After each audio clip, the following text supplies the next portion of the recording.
On behalf of the Chicago Center for Contemporary Theory, also known as 3CT, I'd like to welcome you to a conference on the current global crisis and the study of economy and society.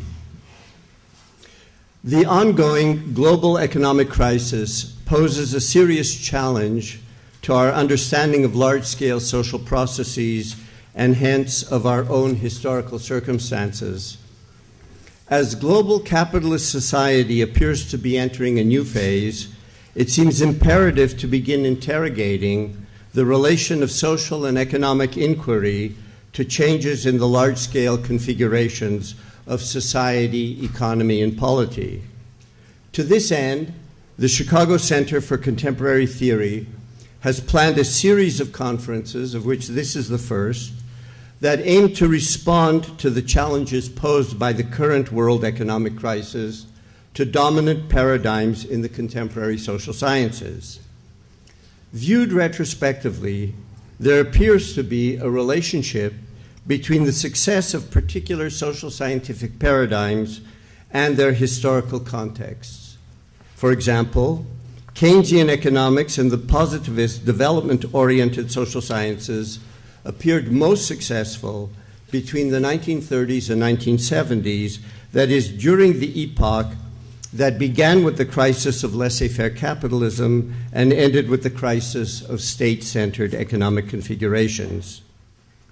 Welfare state developmentalist paradigms were displaced during the 1970s by an updated neoclassical economics that went hand in hand with an emerging system of financialization, globalization, and deregulation. Concomitantly, the social sciences witnessed a turn away from the study of large structures and processes toward postmodern anti-foundationalism in some cases and the micro-foundations of social life in others. Dominant for the last 3 decades, these approaches now seem to have reached their limits, unable to grasp adequately our current moment of transformation. The shift away from the study of large-scale historical processes and structures is, we suggest, in part responsible for the difficulties the social sciences have had to delineate the contours of what has become a systemic global economic crisis. Moreover, the history of the social sciences in the past century suggests that paradigms of inquiry should be understood reflexively as modes of inquiry that are not independent of time and place. We hope that our multifaceted initiative will contribute to the process of reflection and re-examination in the social sciences and will help continue the University of Chicago's tradition of generating innovative fundamental approaches to the study of our social universe. I'd like to thank our many co-sponsors in the university, the Franke Institute of the Humanities, the Norman Wade Harris Fund, the History Department, the Anthropology Department, the Nicholson Center for British Studies, the Social Sciences Division, the Department of Political Science, as well as the Divinity School. In addition, I'd especially like to thank Anwen Torme, the Assistant Director of 3CT, who has done an enormous amount of work organizing this conference. Thank you, Anwen.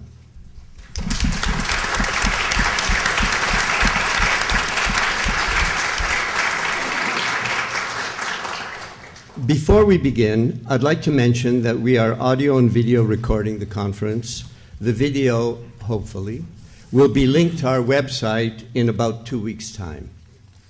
The panels are organized so that public questions and answers will follow presentations of the papers and the comment. For those who will have questions or comments, we ask you to form a line at the microphone at the appropriate time. Where's the mic going to be? Oh, it's right there. Okay, good. The first session, chaired by William Sewell, is scheduled to run until 12:30, after which we will take a 1-hour break for lunch, to be followed by a panel chaired by Lisa Wedin at 1:30. There will be a reception from 4 to 5 in the Commons Room downstairs. Thank you.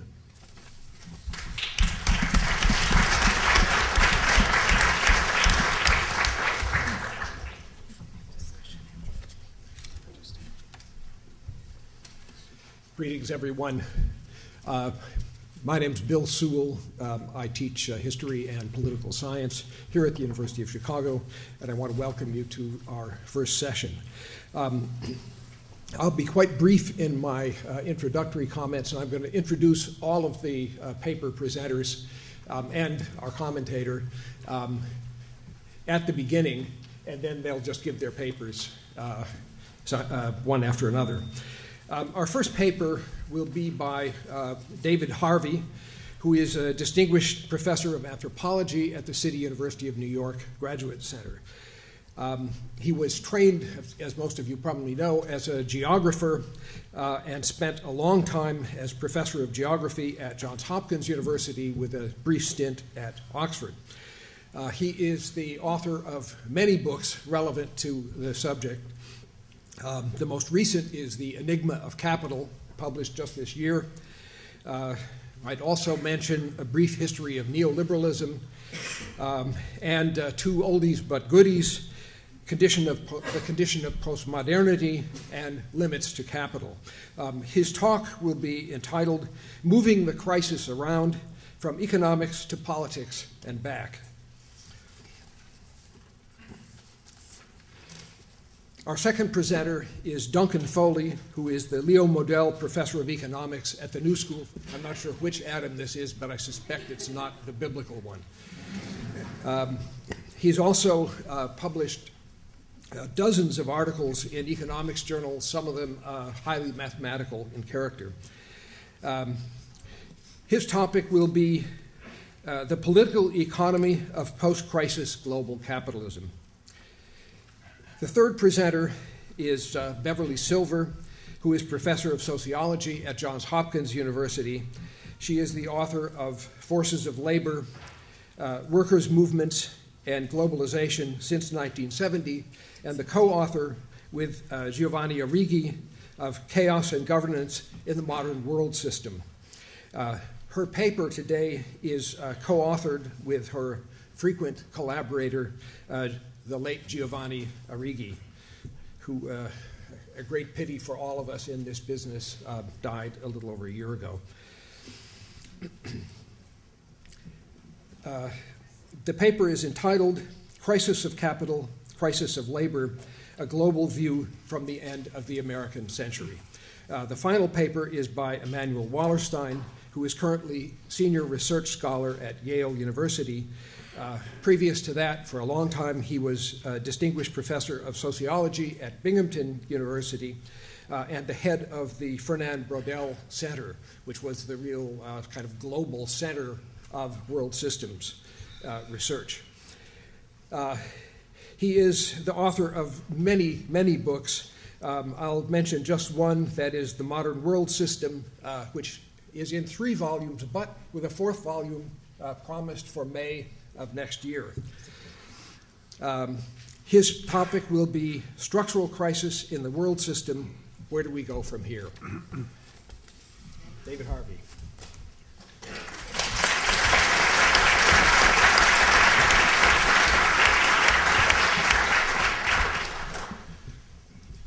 I've just had to write an afterword to the paperback edition of The Enigma of Capital. And it's sort of interesting to reflect on how things have changed since the original text was written about a year and a couple of months ago. One of the themes of Enigma is the idea that crises get shifted around.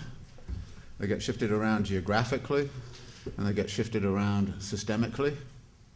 And there's been a good deal of shifting which has gone on over the past year, and I wanted to pay a little bit of attention to the nature of those shifts. I think that the beginning point for this would be to just look geographically at how a crisis which originated in housing markets in southwest of the United States and the American South, Florida in particular, hit international institutions and then spread around the world with the collapse of Lehman Brothers, went global, and a curious kind of habit of just popping up in surprising places, like when I just managed to squeeze into the original Enigma book a comment about Dubai World going belly up, but you never knew where the crisis was going to hit next. And then, of course, the next thing it's Greece, and now it's Ireland, and you don't know where it's going to go. But one of the things that struck me, however, about this moving geographical crisis was that for many parts of the world, the crisis is actually long gone. It's no longer really a relevant topic of conversation. And even in this country, of course, the recession was declared to be over as of June 2009. So why are we talking about a crisis when actually, even in this country, officially, we're out of it? And we're left with a kind of a sense, a very different sense, and as I travel around the world, in Argentina, for example, I mean, Argentina has a political crisis about once every 3 weeks, but economic crisis, they say, what economic crisis? They're growing around 7 or 8%. They're doing very well. Brazil's doing very well. Australia's doing fine. Chile's doing fine. So economically, it seems there's not so big a problem, except that in North America and in Europe, there is this kind of overwhelming sense that there's something really, really wrong.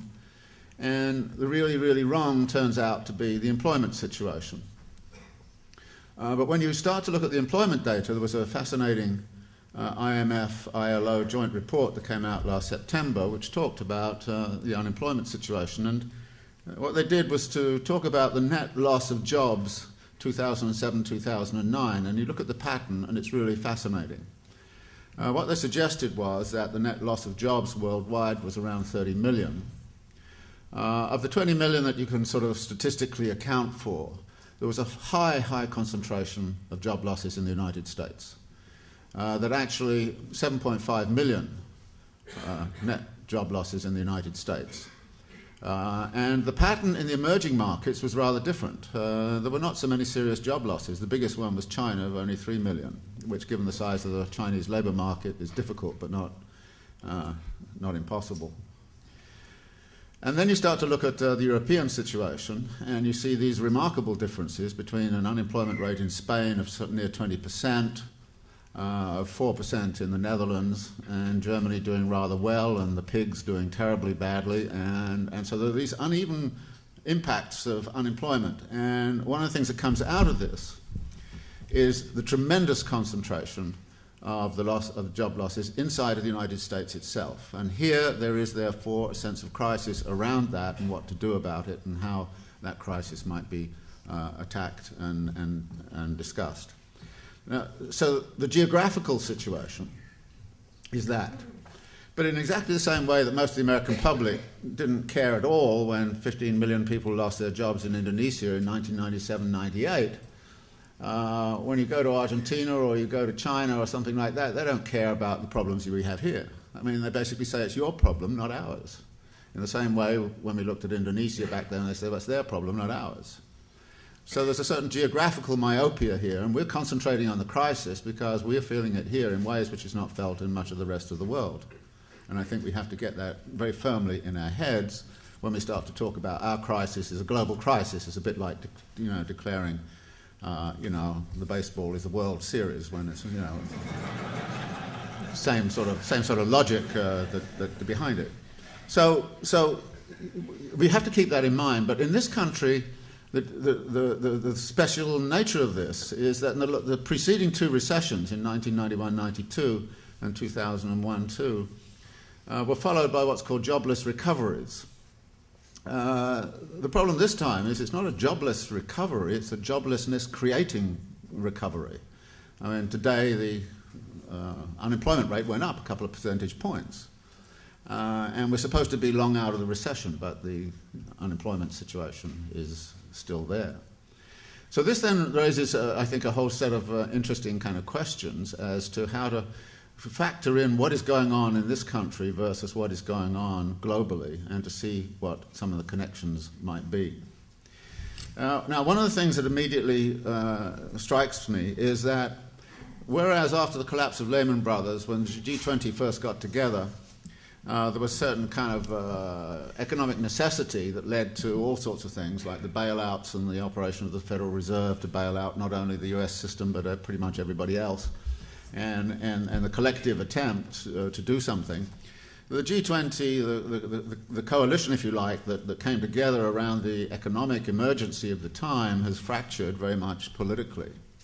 And so, for me, one of the interesting questions is how the crisis has moved, if you like, from the economic dimension of absolute necessity of doing something, getting the financial system back into shape, to a set of political choices. And it seems to me that there are radically different political choices being made. And therefore, we have to look at the pattern of political choices in this country, and particularly and alongside Europe. And you see a different pattern emerging there to what's going on in the rest of the world. Briefly kind of put, you can divide the world into two halves. One is caught up with this deficit reduction, austerity kind of nonsense, and the other half is being straight Keynesian and expansionary, which is based, of course, in China, but also in India and all the rest of it. And of course, China's been growing, it dipped down to around 6% growth in the worst of the crisis, lost a lot of jobs for a bit. Now it's back up way above 10%. And India is about to sort of chase it even further. And anybody who's connected to the Chinese growth boom is doing pretty well. That accounts to much of Latin America. I mean, much of Latin America is doing well because it's been turned into one vast soybean plantation with actually pretty devastating environmental consequences in the long run, but on the other hand, they're doing extremely well economically precisely because of the connectivity to the China trade. In fact, the trade with China has increased tenfold over the last 10 years, and so there's a reorientation going on of this sort in the global economy. Which then brings us, if you like, to the kind of question as to why the political choice in this country and particularly, and also in Europe, towards the politics of deficit reduction and austerity, in the face of actually most economists who have any kind of brains in their head would kind of say that's exactly the wrong thing to do. And this, of course, is being followed by Cameron in Britain. And Cameron's recipe for the difficulties in Britain, which was a very high concentration of the unemployment too, is to do deficit reduction, which is going to reduce public sector employment by nearly 500,000, but also reduce the flow of monies into municipalities and the like in such a way that the subcontractors are going to be hit. So the estimates are that actually the Cameron's politics are going to lead to an increase in unemployment of something like 1.6 million people. Now, why does that make sense in a situation where there's a serious... And the answer is, well, once you get all of that out of the way, once you've done all of that, then private investment's going to come in and pick up the slack. But if you look at the data on private investment in Britain, it's never been that strong in job creation. And what you're looking at is a situation where you're going to get rid of something like 1.5 million, 6 million jobs over the next 3 or 4 years, and probably make up 500, about a quarter of that in terms of private sector employment. So why on earth would you make that choice? Well, the answer here is, I think, something that I know that Beverly will talk about, and talks about it very seriously, which is that capital has been engaged in a long-term fight to unload the costs of social reproduction and also unload the costs of environmental degradation. This is what the whole neoliberal project was really all about, was to try to get rid of all of those costs and say you're on your own as far as your healthcare, your education, all this kind of... We don't want to have to bear any of the costs. Now, during the 1950s, 1960s, capital was forced to bear some of those costs, either through, the sort of public, the corporate pension plans and healthcare plans and all the rest of it, or through state interventions in the sort of social democratic model in Europe. But since the 1970s, there's been a frontal attack upon that, but there's still a lot of stuff left, like social security and all the rest of it. And one of the tactics of the right in this has been, which is well funded, of course, by corporate capital. One of the tactics of the right is to use the deficit as an excuse. And I was very struck by a very simple parallel. Reagan reduced tax rates dramatically from around 70% in the top bracket to around 30%. He did that. Second thing he did was he engaged in an arms race with the Soviet Union. And the result of that was that Reagan built up huge, huge deficits. And David Stockman, his budget director, said our plan was to increase the deficits and increase the debt to such a level that then we could attack all the social programs. This is what we were really after, was to use it that way. Now, what did Bush do? He cut taxes, two unfunded wars, and of course he then gave a big gift to Big Pharma through the Medicare prescription drug program, created a huge deficit, and what's now the right-wing thing is to say the deficit leads to the idea we're going to attack the living standards of the mass of the population. Now, this has been a theme which has been very important to me about trying to understand what the neoliberal project was all about politically. Back in New York City fiscal crisis, back in the Mexican debt crisis of 1982, what was done was Mexicans are in debt.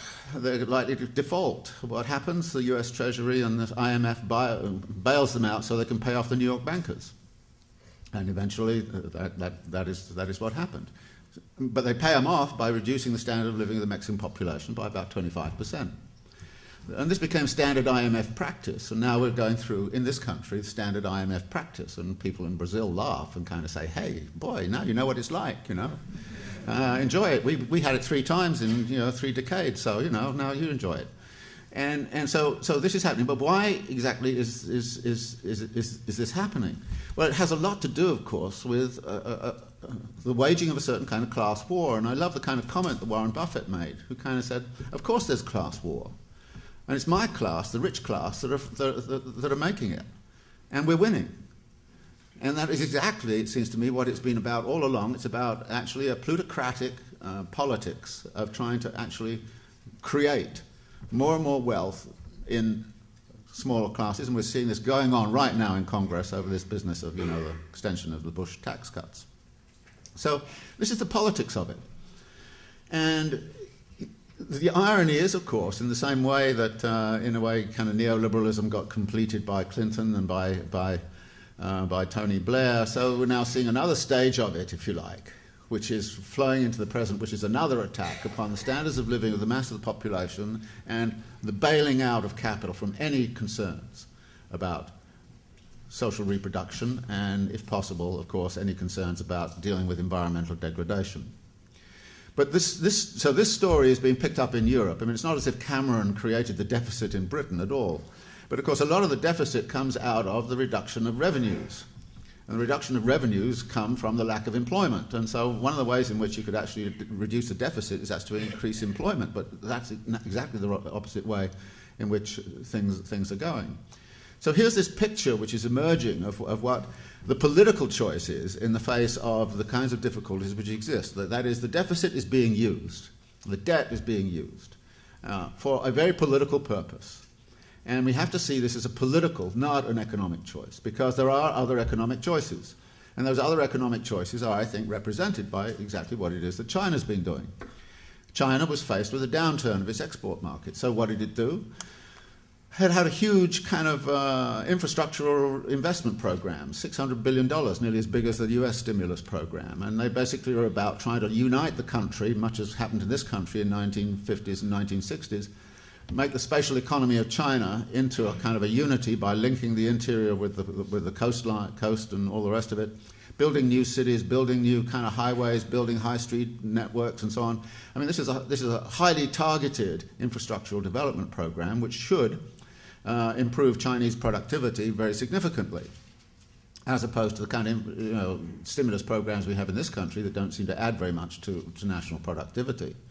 So there's that part. The other part was to tell the banks, and of course if you're a Chinese banker you don't have an option of saying to the central government, bug off, you can't do that. So basically you do what they say, lend to people. So they're lending like crazy. And there's an emergence also in China of an unregulated banking system, a bit like occurred in this country. And the result is, in China, in many ways, they're doing exactly the same thing as happened here in the 2000s, which is that they're starting to put money into all kinds of kind of crazy local kind of projects. And so we're getting an asset bubble in China, In Shanghai, the property market actually doubled in prices last year, and there was apparently a nationwide increase of property prices of about 10 to 15% last year. So you're getting an asset bubble as well.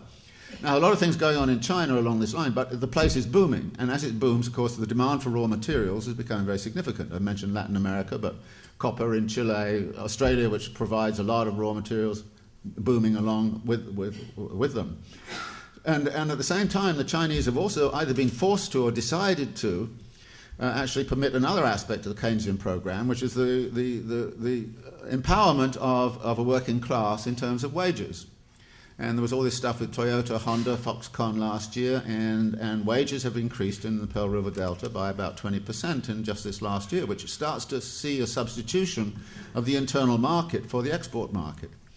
So you start to see actually the elements of de facto a huge kind of Keynesian program, but as always happens with Keynesian programs, there's a downside. The inflation rate in China is going up. There are all sorts of instabilities within this kind of program, and so one of the big question marks is how far this China developmental model can go, how much can it entrain with it in terms of the rest of the world's economy, and will we, if we're around this time next year and we come back here, will we be talking about the crash of the Chinese model, which is very, very possible in the next 4 or 5 years that we will see something of that sort as you know, the Keynesian model becomes difficult when you refuse to actually curb it in a sufficient way. Now, the Chinese are trying to curb it a little bit, and it's very interesting to see how global stock markets react to that. The Chinese kind of say, well, we're going to actually try and curb lending, and the global stock markets go down. Yesterday, an index of manufacturing activity in China went up more than expected. Stock markets boomed. So actually the whole global thing is now sort of sticking around with this sort of thing. Now, internally, the comparison with internally in this country, I mean, again, what is amazing about this country is that actually the level of unemployment is, of course, adding to wage repression. And there's absolutely no way in which you can push wage repression further than it really is already being pushed. But I don't know if you've noticed, but profit rates actually are booming in this country. In other words, the crisis was over in June of 2009 for capital, and it continues to be over for capital. In fact, the volume of profits now is back to where it was way, way before the crash. But that profitability is largely being constructed out of further wage repression. So you have the introduction of this two-tier wage system now, where the older people can stick with their wage bargain, but the newer people coming in have to come in at half the wage rate and no level of sort of social provision. So that is going on in this country. So you see that going on in this country, and you see this opposite going on in this other part of the world. And I think what we have to do is to recognize that what's happening in this country is a political choice. But it's a political choice which does not make sense in terms of the revival of any kind of economic growth. And from that standpoint, actually, it would seem to be a correct political choice in relationship to one of the other issues that I raised in the Enigma of Capital, which is the incapacity of any economy to continue to grow at 3% compound rate forever. That we are at a point where 3% compound growth minimum, and it's always a minimum, is not on the cards. And so at some point or other, there is having to be some sort of retrenchment in terms of the growth syndrome. But China is not going that way at all. We're going it, but we're not going it for those kinds of reasons, which are about trying to find a way to deal with the restraints which exist on 3% compound growth forever. We're not doing it for that reason. We're doing it for plutocratic. It's a form of plutocratic politics that we're engaging in right now. And I think we should be prepared to call it that. And so this then leads into, if you like, the whole kind of question of, well, in terms of capital accumulation, what we see is a situation in this country in particular where individual capitalists operating in their own self-interest are not likely to behave in a way which has anything to do with the replication of a dynamic capitalist system. And that applies to factions too. I mean, we have factions of bankers, we have factions of the rentiers, and we have factions of the merchant capitalists, like Walmart and all the rest of it. So those factions are pulling pulling the whole thing apart. So there's a lack of coherence, even in terms of the capitalist class positionality in this country, in relationship to kind of reconstruct a capitalist system that is able to work. And in a sense, what we're seeing is, if you like, the destruction of a traditional kind of capitalist system by the behavior of the capitalists themselves. Now, in the past, they've often done that, but they've been prevented very often by large social movements that have prevented them from doing an après-moi le déluge kind of politics. And what we're into right now on the part of the capitalist class is an après-moi le déluge politics. And as far as they're concerned, they don't really care, as long as they can prepare their arcs to float off all over the place. And one of the ways in which they're doing that, by the way, is to command resources. The land grab going on around the world is absolutely phenomenal right now. The grabbing of land in Africa, Latin America, parts of South Asia, and resources and all the rest of it. So there's a political process going on, and we have to pay attention to the politics, because the politics are going to have economic consequences. And as economic consequences unfold, we find ourselves probably back in another form of economic crisis in a year or two, which is out, if you like, going to lead from, this is my theme, is going to lead us back from taking purely political solutions to having to actually address serious economic issues. And behind that politics, I think, lies what seems to me to be the imperative. Yeah, I think Buffett is right. They are waging class war. They've been waging class war for the last 30, 40 years. And yes, they have been winning. But then the big question is, how are we going to stop them winning? I mean, that's our political question. And if we can't stop them winning, they are likely to destroy their own system. So one thing we can do is to help them preserve their system, but then we've got to go beyond that to talk about an organized transition to something called socialism, whatever, communism, whatever you want to call it, an alternative to the capitalist dynamic. Thanks very much.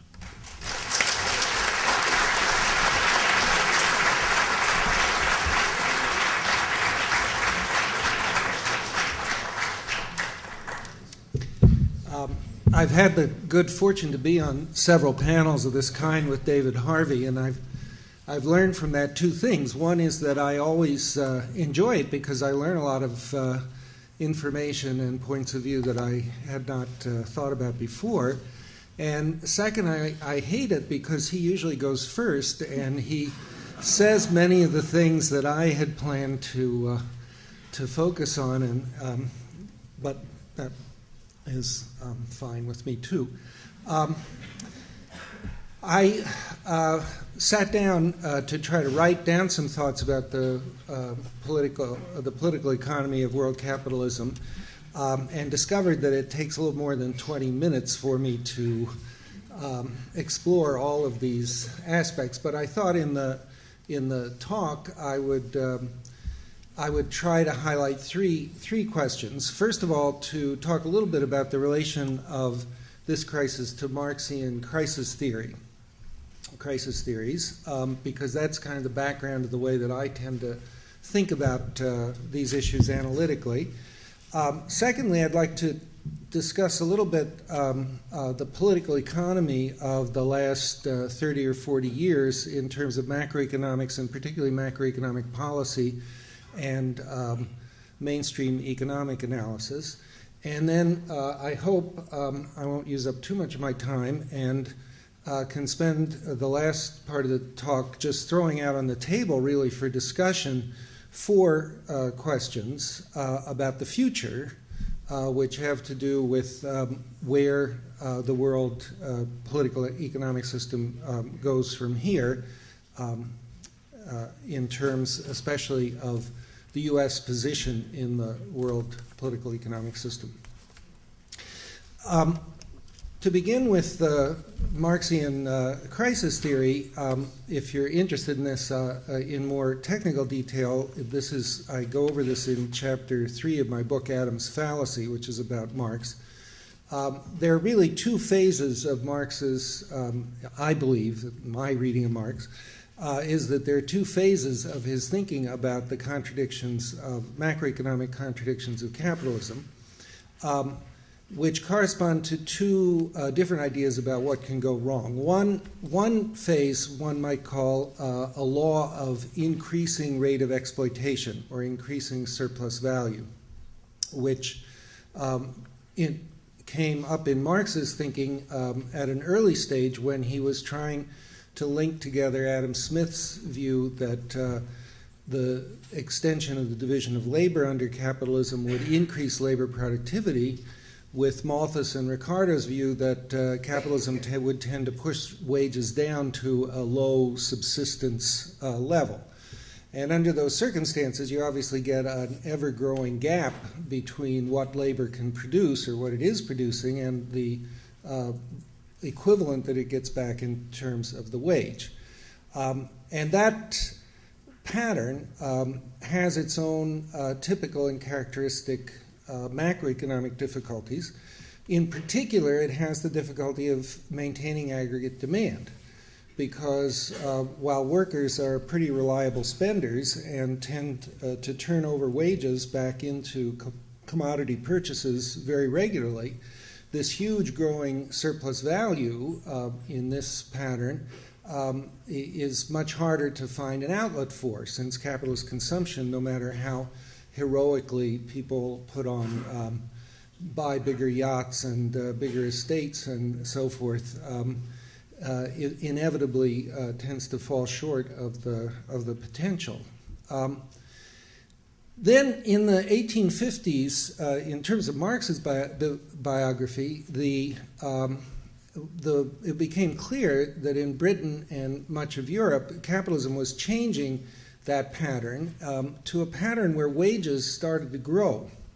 Exactly why wages started to grow in that period is not completely transparent to me, but there's no doubt that it tended to happen. And for a long time, maybe 120 years, there was a different pattern of accumulation in which the rate of exploitation tended to be, roughly speaking, constant. That is, wages tended to grow at about the same rate as labor productivity, not exactly by any means, but roughly speaking, keeping pace. And that pattern led Marx to write the chapters of Volume 3 of Capital, what's published now as Volume 3 of Capital, on the theory of the falling rate of profit, which develops an alternative understanding of what the dynamics of capital accumulation are, which is that rising wages are a strong incentive for capitalists to raise labor productivity by finding technological innovations and widening the social division of labor. And that under those circumstances, the big problem is the possibility that the increased organic composition of capital that's required to sustain these higher productivity technologies will lower the profit rate, even though the rate of surplus value may not go down or in fact might go up a little bit. So that's the falling rate of profit story in a very brief nutshell. One important thing about this falling rate of profit story is that it's one of these unintended consequences situations where capitalists find themselves actually doing something that's probably good for the society as a whole. That is, the pattern of accumulation and technical progress in the long run tends to raise labor productivity, develop the forces of production in Marxian terms, and in that sense allow at least the possibility of more of a better life for human beings. It's the framework that I'm working in works on the hypothesis that of the four great crises of the last 150 years, which is the Depression of the 1890s, particularly in the United States, the Great Depression of the 1930s, the stagflation crisis of the 1970s, and this most recent crisis of 2007-2008, that of those four, two were falling rate of profit crises, and two were rising rate of exploitation crises. The two that were falling rate of profit crises were the 1890s and the 1970s, and the two which were the rising rate of exploitation crises were the Great Depression and the current world situation. And it's instructive to think about it this way because although both falling rate of profit crises and rising rate of exploitation crises can have the symptoms of inadequate aggregate demand, they actually have a very different flavor to them. Falling rate of profit crises tend always to be about upward pressure on wages. And therefore, they tend to be, in modern monetary systems, inflationary crises, crises of cost push inflation. Increasing rate of exploitation crises, on the other hand, have to do, as David pointed out, with a falling wage or falling real wage, or at least a real wage that's not growing as fast as labor productivity.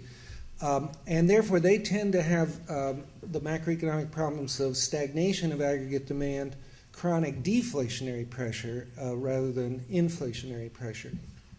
And I believe that's basically where we are in the world system. Let me move on for a moment to looking at the interpretation of economics and political economy over the past 40 years, since about 1970, let's say. The point of view of mainstream economics is rather instructive in this regard, and is maybe not such a bad starting place to get some perspective on this. Thomas Sargent, in his presidential address to the American Economics Association, I think it was in January 2007, perhaps, ill-timed. An unfortunate moment to have to give a sort of summary statement. Gave the following kind of story, and it's completely a story about the technical problems of economics and mathematical economics and macroeconomics. His story was that there was a wrong theory. Wrong theory had its grip on economists and on economic policymakers. That wrong theory was basically the Keynesian economics that David was referring to, including the idea that there was some kind of a trade-off between unemployment and aggregate demand. And that wrong theory led policymakers to terrible mistakes, which led to the stagflation problems of the 1970s. And it was only when economic theorists like Sargent himself, Robert Lucas, Ned Phelps, realized that there was a natural rate of unemployment and that monetary policy really was powerless in any practical sense to influence the real level of economic activity, that both economic policy and economic teaching were straightened out to the right theory, which effectively is an application of Wallerstein general equilibrium theory in a very simplified form to macroeconomic problems. There's something to be said for this view, but in this occasion, what I'd like to underline is its blindness to what I think are very important political economic aspects of this same story. So if I were going to tell this story, in fact I am going to tell it, when I get to tell the story, what I want to tell is the story that in the 1970s you had a situation of chronic upward pressure on wages in the advanced capitalist countries. And that upward pressure on wages, as Keynes pointed out, had to take the form of upward pressure on money wages, and therefore it looked to central banks like a cost-push inflation. And it posed a terrible dilemma for the central banks of that time, which was that either they could expand reserves and the money supply in order to accommodate these inflationary pressures, in which case you got an inflation, or you could try to repress it by going to tighter monetary policy, in which case you got a kind of stagnation of aggregate demand. And my understanding of the stagflation of that period is that it's much more closely related to direct economic class struggle over wages and the wage share. Globalization and financialization were not, I think it would be giving too much credit to the policymakers who followed these roads to say that they had figured out that they would be a solution to this problem. But again, in the line of unintended consequences, it turned out that globalization was a terrific solution to this problem, because the growing threat of job loss and the movement of productive facilities from high-wage to lower-wage areas of the world managed to stop the growth of wages pretty much in its tracks starting in 1975 to 1980.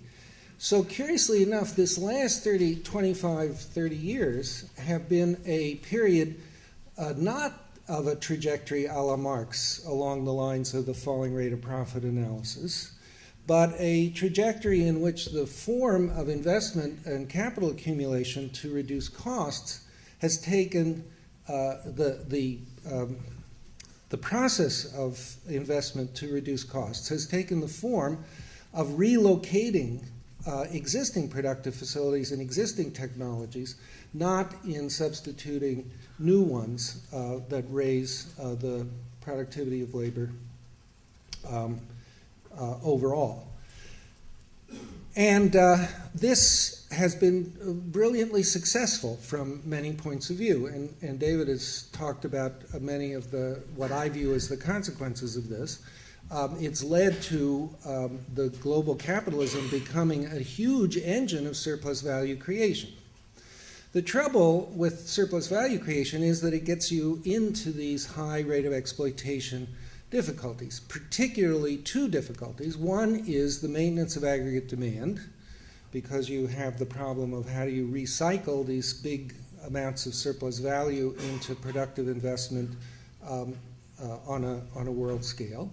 And the second is that it puts tremendous pressure on financial systems, because it's precisely financial intermediation that has the function in a capitalist society of transforming profits, which come in the form of money, which is, as Keynes pointed out, a very attractive asset, since it can do anything, and that has to somehow be transformed into much riskier fixed investments, long-term investments, which people don't want to hold. In fact, Keynes thought it was something of a miracle that the system would ever work at all, because he didn't see how, at least in his gloomier moments, he didn't see how you'd ever persuade people to give up money for fixed investments.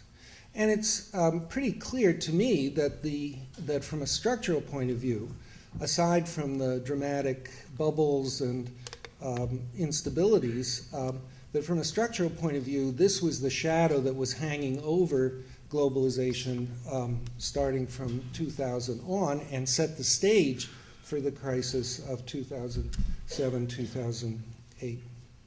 Okay, let me take a couple of minutes to look at 4 issues for the future. The first is this problem of global accumulation. What's going to be the pattern of global accumulation? Well, actually, as I say is so often the case, David has kind of covered this very well. From 2 points of view. First, it's really important to realize that this is not a world crisis in terms of capital accumulation. In fact, it's not even clear to me it ever was exactly a world crisis. Parallel to the 1930s, the 1930s, for example, were a very, very good decade for most Latin American economies, despite the fact they were a terrible decade for British and American and some European economies. The second point is that this creates the presumption that one big problem that we have here is not just the total amount of aggregate demand in the world economy, but its distribution.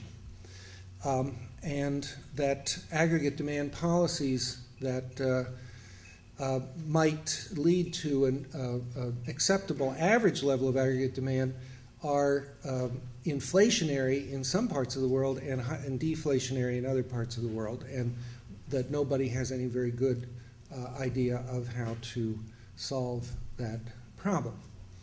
In particular, it's a problem because of the floating exchange rate system, which is part and parcel of neoliberal financialization. The floating exchange rate system was supposed to restore autonomy of macroeconomic policy to individual countries. In theory, I remember hearing Milton Friedman explain this very eloquently in talks in the 1980s. In theory, the floating exchange rate system would allow each country to run whatever macroeconomic policy it wanted, and the floating exchange rates would take up the slack of differential rates of inflation or deflation in countries with smoothly and efficiently. As another, I guess, unintended consequence, the floating exchange rate system, however, is being used especially by emerging markets economies, especially in Asia, and China might be the most salient example, to maintain a bigger share of world aggregate demand than they could otherwise get. So they do that by maintaining low values, or if you like, undervalued currencies, and accumulating reserves. And the problem with that, which is a third point, is that leads to the dollar dilemma. And that is something that is behind some of the peculiar problems of the United States in this moment. The dollar dilemma is that we worked very hard after the Second World War and spent a lot of diplomatic and political international capital maintaining a system where the dollar is the world currency. And the U.S. basically functions as the central bank and regulator of world aggregate demand.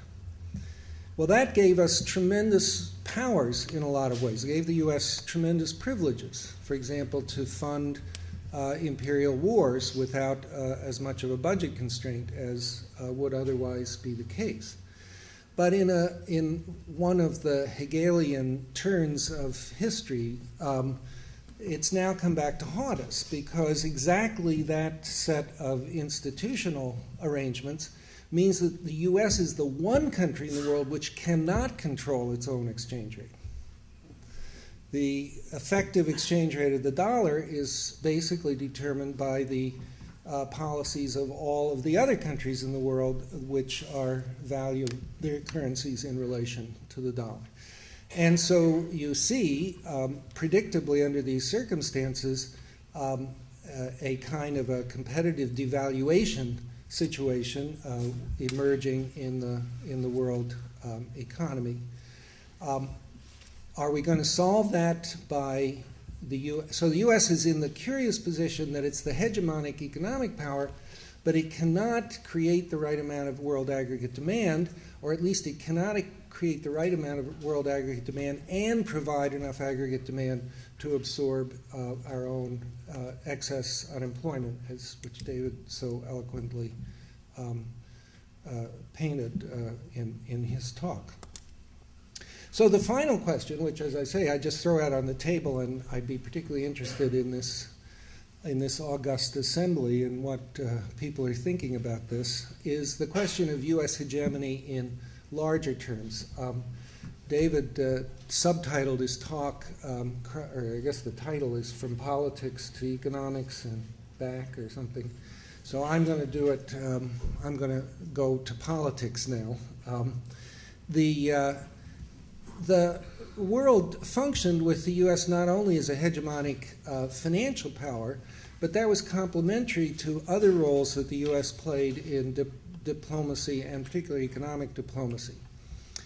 From a Marxist point of view, I would say the striking thing about the post-Second World War period was that it avoided the internecine capitalist rivalries which pretty much blew the international capitalist system up in the First World War crisis,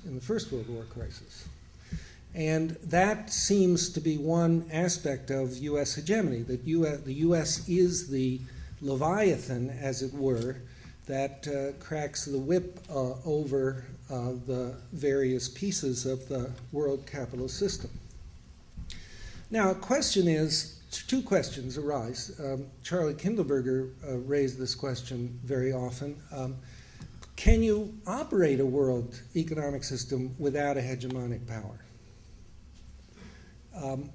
Kindleberger pointed out that it never happened, that the fantasy that the gold standard was a completely self-regulating system completely ignored the real fact that the Bank of England operated it as a sterling standard, not as just a gold standard, and used forms of discretionary monetary policy to stabilize the system in the late 19th and early 20th centuries. In the 1930s, where the U.S. refused to take on the role of world hegemonic leadership, the whole thing was a mess, and it fell apart almost completely as an actual world system. So Kindleberger said, well, somebody's got to do it, so who's going to do it? So that's the first question. Do we need a world hegemonic power? And the second is it going to be the United States, or if we do need one, is it going to be the United States or somebody else? And if it's going to be somebody else, who might that be? I personally, despite the resourcefulness and I hate to use the word opportunism in this context, but that's sort of the Chinese political leadership, I wonder whether they represent a tradition of understanding of these problems which would allow them to function as a world hegemonic power. And in fact, they're still too small. Their economy is too small, and they're not rich enough to do that. So, having thrown out those questions, I will yield to Beverly.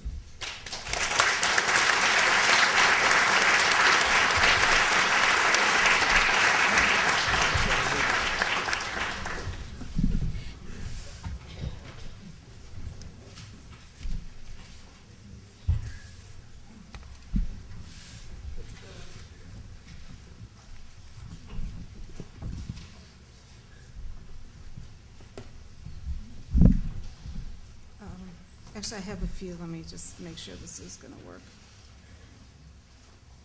It is going to work. Okay.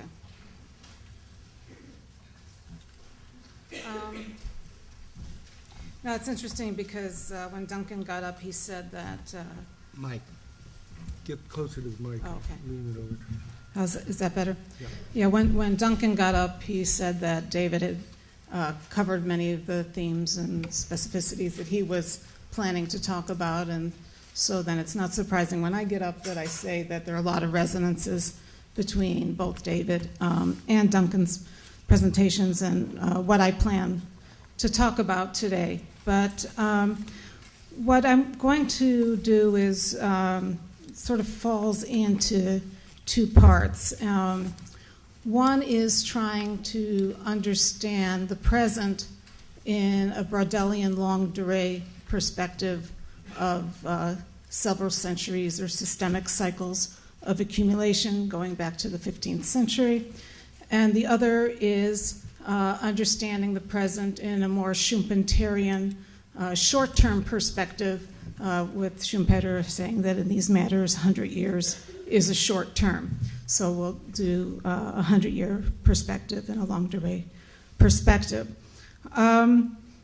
Now, from the longue durée perspective, I find it useful to think of the present as the end of the long 20th century, as the end of the American century, as the end of the systemic cycle of accumulation that began in the late 19th century, centered in the United States, reached its full flowering during the golden age of Keynesianism, Fordism in the 50s, 60s, and into the 70s, and then entered crisis in the 70s, and essentially a multifaceted and phased crisis, which I'll come back to in my more short-term discussion, but it parallels some of the things Duncan and David were both saying about the crisis of 70s, starting out, the crisis in the 1970s starting out as a crisis, essentially a squeeze on profits, and then turning into an underconsumption type crisis. So actually, let me pull this thing up now.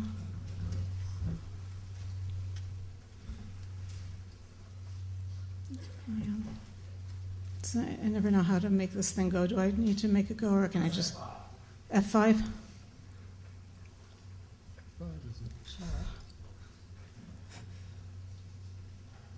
Actually, tiny print.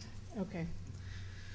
So this is actually a reworking of a figure by Gerhard Mensch from the first chapter of Ariki's Long 20th Century, but I find it useful in terms of thinking about the present and historical capitalism, seeing the history of capitalism since its initial beginnings in the centered in the Italian city-states in the 15th century as being a series of overlapping systemic cycles of accumulation, of overlapping S-curves, with the growing part in the S-curve corresponding to the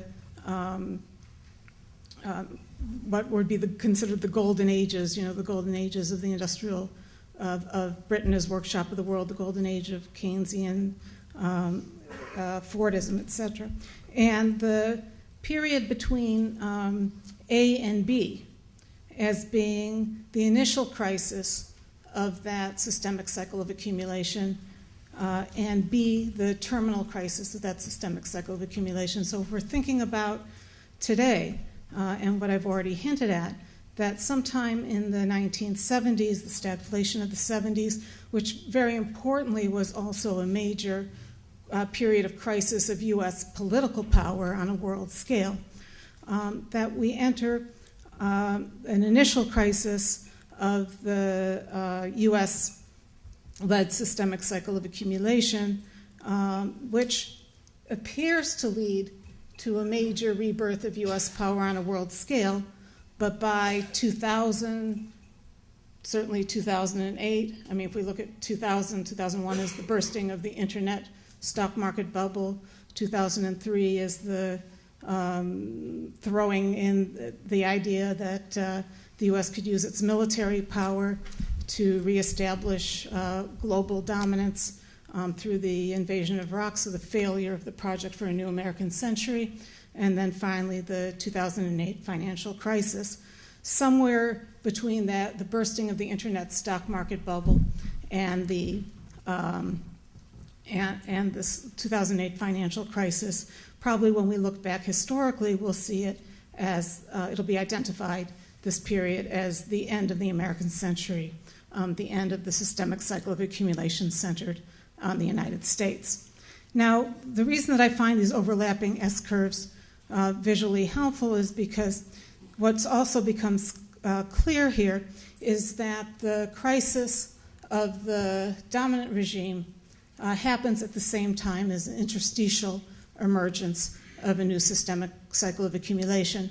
So if we were going to take 2A, 2B to be the signal terminal crisis of British world hegemony in the late 19th, early 20th century, it's also the period where you begin to see the initial formation of what would characterize the U.S. century, and particularly the emergence of large multinational corporations, the shifting of the center of capital accumulation to the United States.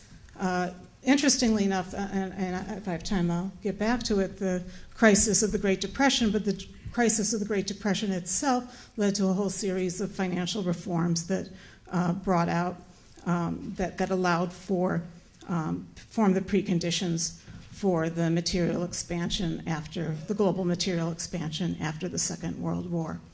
So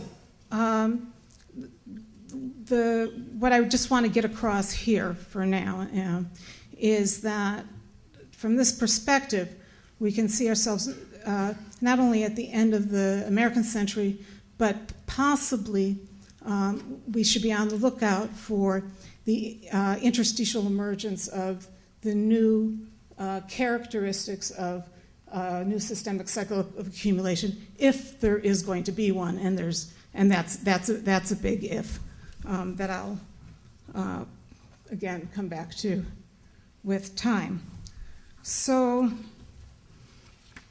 So what will this new systemic cycle of accumulation look like if there is going to be one? Let me go here. Now here, there's a lot, you'll see a lot of resonances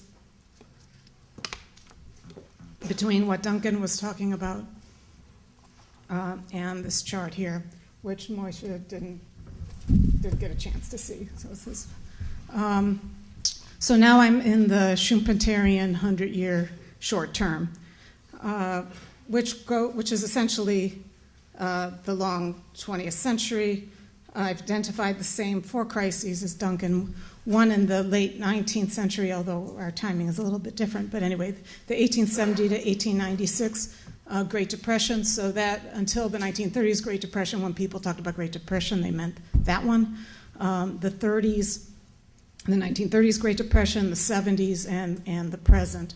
And one of the key things that I'm trying to show in this chart is essentially a pendulum swing between crises where the underlying root cause is exploitation of labor that is too low, and exploitation of labor too high. Okay, so exploitation of labor too high under consumption crisis, exploitation of labor too low, squeeze on profits, and obviously the too high, too low is not from the point of view of labor, it's from the point of view of capital accumulation and profitability. Now,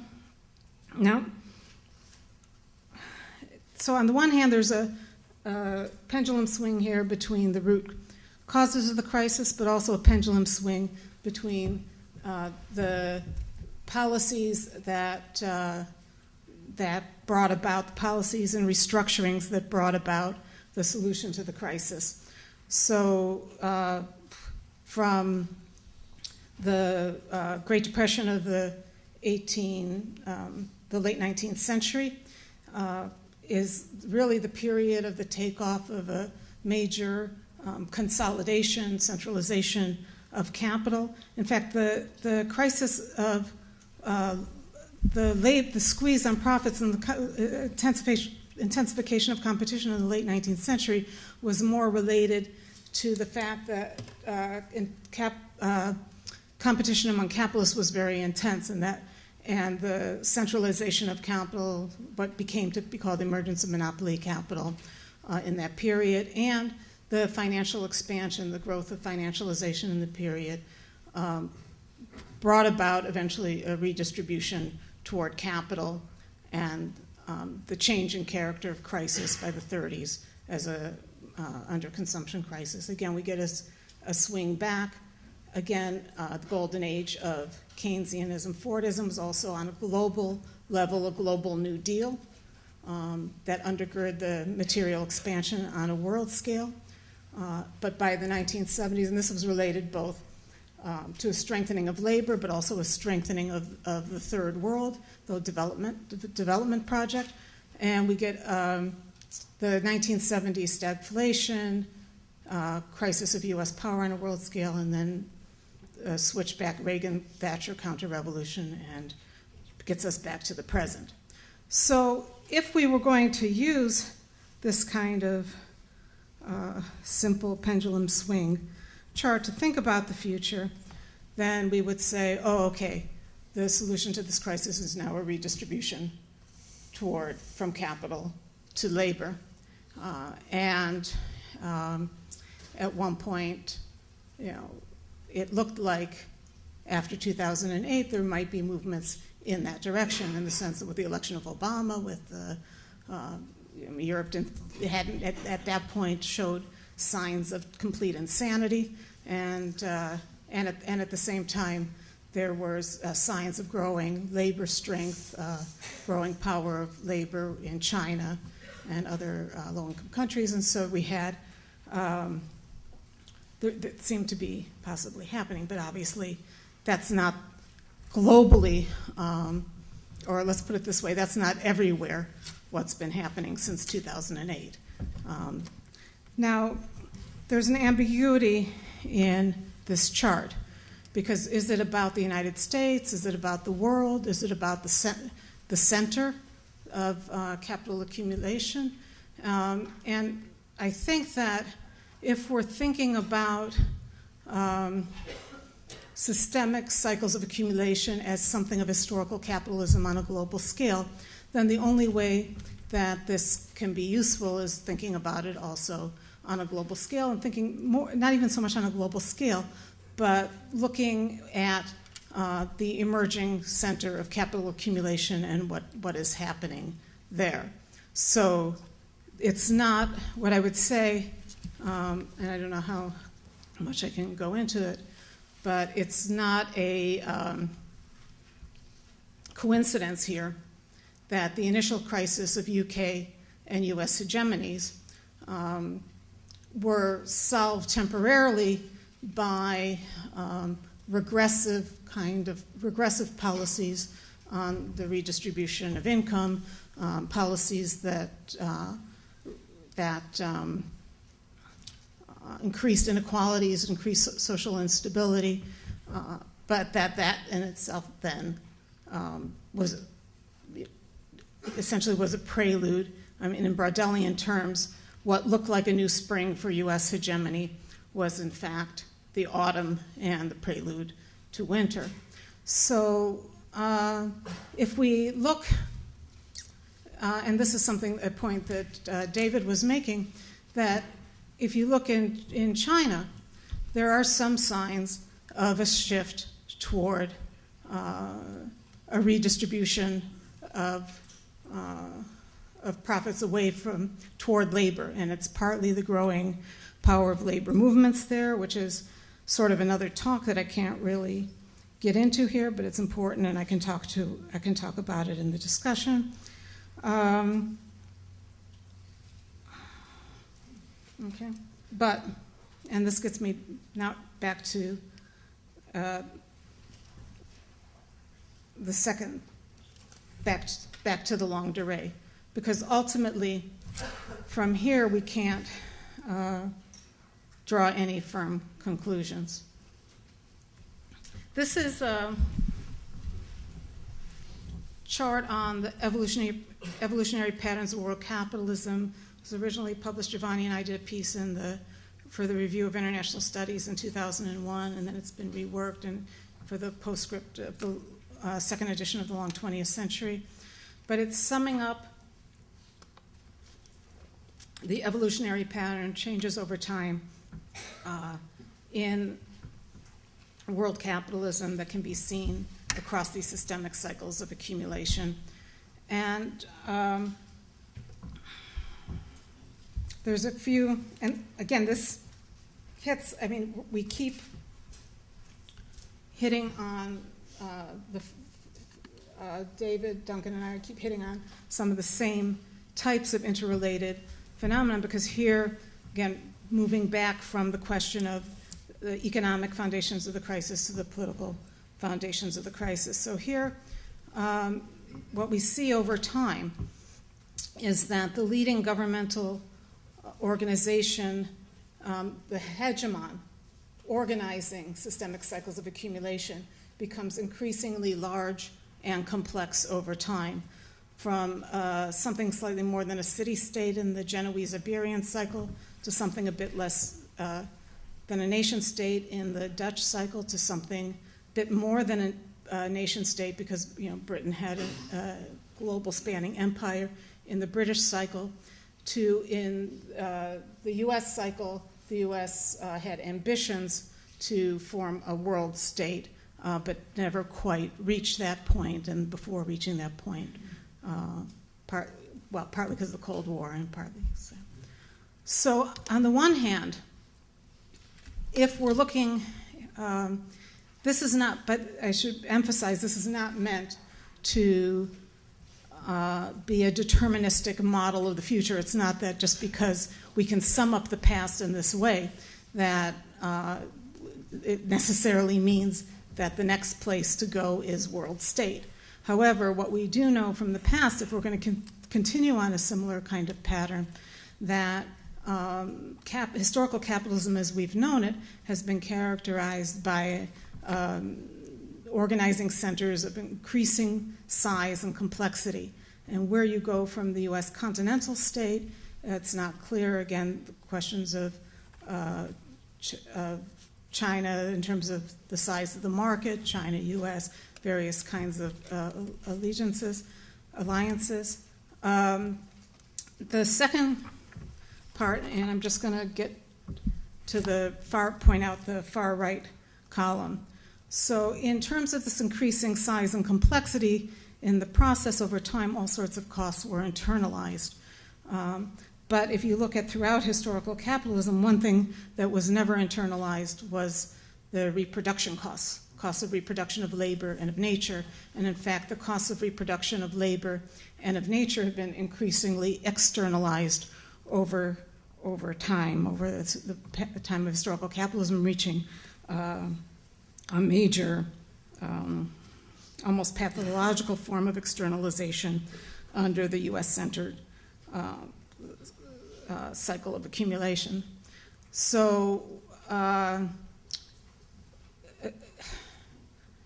I think what this last column points to, and where I want to end, is that if there's to be a new systemic cycle of accumulation of capitalism, or if there's really going to be a world that moves beyond continuous crises.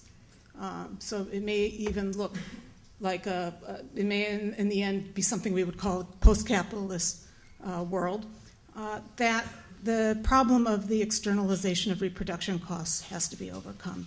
And specifically it means that more and more and I guess maybe something Saskia is going to talk about tomorrow, but increasingly the labor-saving, capital-intensive model that was at the center of,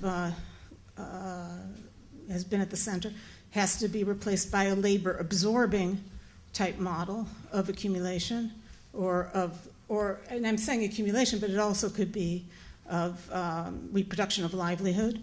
And the second is that the resource-wasteful, resource-consuming model has to be replaced by a more resource-conserving type of model. And so then the question is, where is that going to come from? If you look around the world, in some ways, you can despair at the thought of where the social forces for a move toward this internalization of reproduction costs might come from, in other words, another way to put this is that we need to move toward a model that values the protection of human livelihood, including and protection of the planet above profits. And there are various places that might come from that I can't go into here too much, but one, again, we can come back in discussion, is this question of really how to understand the difference, what's happening in China and East Asia. The dominant tendency is to see it as that China is simply being incorporated into the expanded circuits of expanded reproduction of capital, but perhaps it's actually, if we go in, and this was Giovanni Arrighi's point in Adam Smith in Beijing, that if you go in and look at the history of East Asia, and particularly the China-centered world system, that it has different foundations, including more labor-absorbing, resource-saving type model, and that the question is whether that can become a new basis of an alternative model. We've talked, just came from Brazil, where they had other thoughts about where alternatives may be coming from.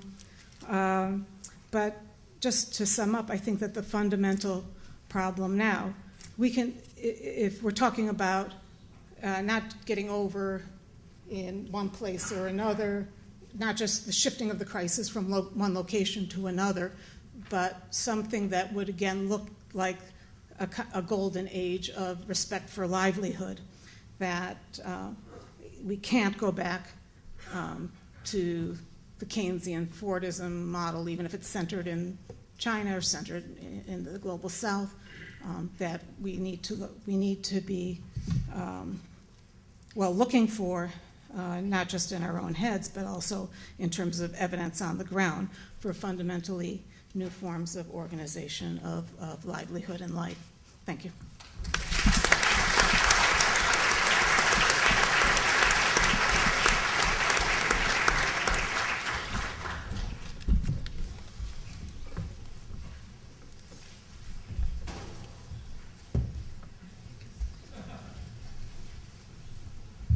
Close this?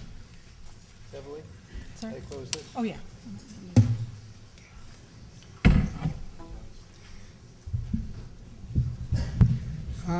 I've written repeatedly on the structural crisis in the world system. Most recently... Microphone. Sorry. I have written repeatedly on the structural crisis in the world system, most recently in New Left Review this year. So I will just summarize my position without arguing it in detail. I shall state my position as a set of premises. Not everyone agrees with these premises, which are my picture of where we've been and where we are at the present time. But on the basis of these premises, I propose to speak to the question, where do we go from here? So, premise number one is that all systems, from the astronomical universe to the smallest physical phenomena, and including, of course, historical social systems, have lives. They come into existence at some point, which needs to be explained. They have what might be called normal lives, the rules of which have to be explicated. And the functioning of these normal lives tends over time to move them far from equilibrium, at which point they enter a structural crisis and in due course cease to exist. Now, the functioning of their normal lives has to be analyzed in terms of cyclical rhythms and secular trends. The cyclical rhythms are sets of systemic fluctuations, upturns and downturns, in which the system regularly returns to equilibrium. However, it is a moving equilibrium, since at the end of a downturn, the system never returns to exactly where it was at the beginning of the upturn. And this is because secular trends, which are slow, long-term increases in some systemic characteristic, push the curve slowly upward, as measured by some percentage of that characteristic in the system. Repeatedly, the secular trends move the system too near the asymptotes, and the system is unable to continue its normal, regular, slow upturn push. Thereupon, it begins to fluctuate wildly and repeatedly, leading to a bifurcation, that is, to a chaotic situation in which a stable equilibrium cannot be maintained. In such a chaotic situation, there are two quite divergent possibilities of recreating order out of chaos or a new stable system. And this period we may call the structural crisis of the system, and there is a system-wide battle for historical systems, a political battle, over which of two alternative possible outcomes will be collectively chosen in some sense.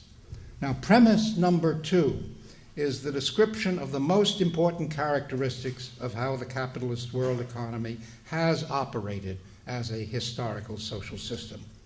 The driving underlying objective of capitalists in a capitalist system is the endless accumulation of capital, wherever and however this accumulation can be achieved. Since such accumulation requires the appropriation of surplus value, this drive precipitates the class struggle. Serious capital accumulation is only possible when one firm or a small group of firms has a quasi-monopoly of world economy-wide production. Possessing such a quasi-monopoly depends on the active support of one or more states. We call such quasi-monopolies leading industries, and they foster considerable forward and backward linkages. Over time, however, all such quasi-monopolies are self-liquidating, since new producers, attracted by the very high level of profit, are able, in one way or another, to enter the market and reduce the degree of monopoly. Increased competition reduces sales prices, but also reduces the level of profit, and therefore the possibility of significant capital accumulation.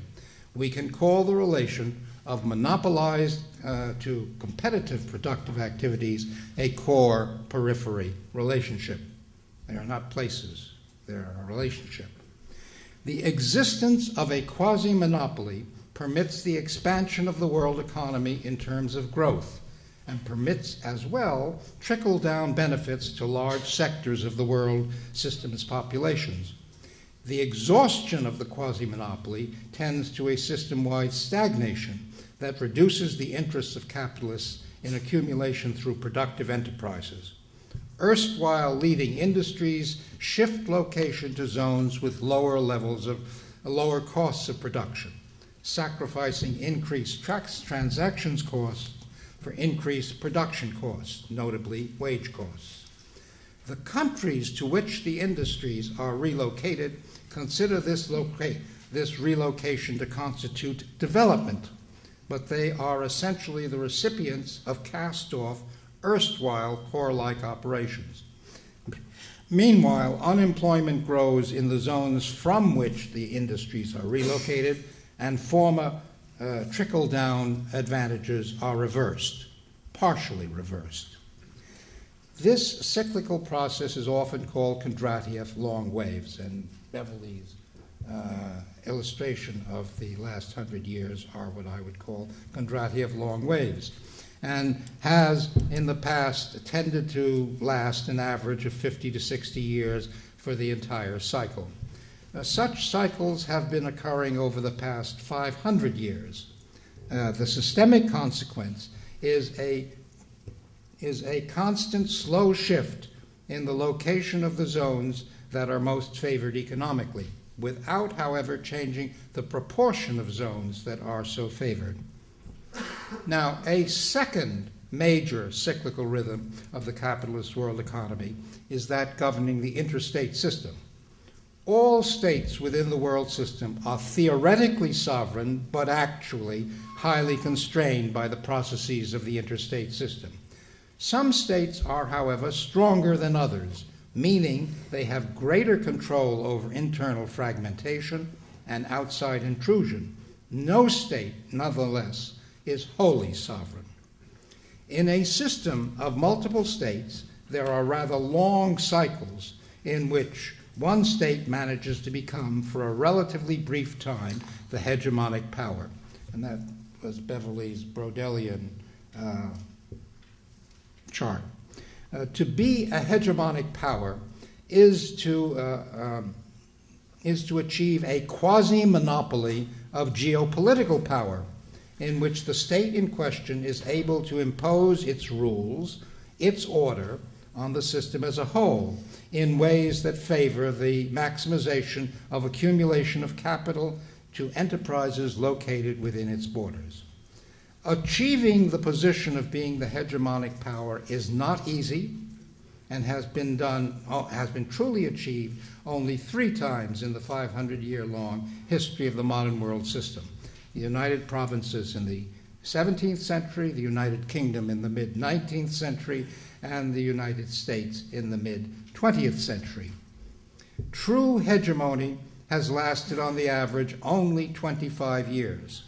Like quasi-monopolies of leading industries, quasi-monopolies of geopolitical power are self-liquidating. Other states improve their economic and then their political and cultural position and become less willing to accept the so-called leadership of the erstwhile hegemonic power. Premise number 3 is a reading of what has happened in the modern world system from 1945 to 2010, and is probably not too different from what you've already heard. I divide this into 2 periods, 1945 to circa 1970, circa 1970 to 2010.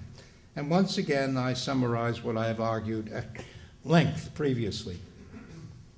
The period 45 to circa 1970 was one of great economic expansion in the world economy. Indeed, by far the most expansive Kondratiev A period in the history of the capitalist world economy. When the quasi-monopolies were breached, the world system entered a Kondratiev B downturn in which it still finds itself. Predictably, capitalists since the 1970s have shifted their focus from the production arena to the financial arena. The world system then entered the most extensive, continuous series of speculative bubbles in the history of the modern world system, with the greatest level of multiple indebtednesses. The period 45 to circa 70 was also the period of full United States hegemony in the world system. Once the United States had made a deal with the only other militarily strong state, the Soviet Union, a deal rhetorically called Yalta, U.S. hegemony was essentially unchallenged. But then, once the geopolitical quasi-monopoly was breached, the United States entered into a period of hegemonic decline, which was escalated from a slow decline into a precipitate one during the presidency of George W. Bush.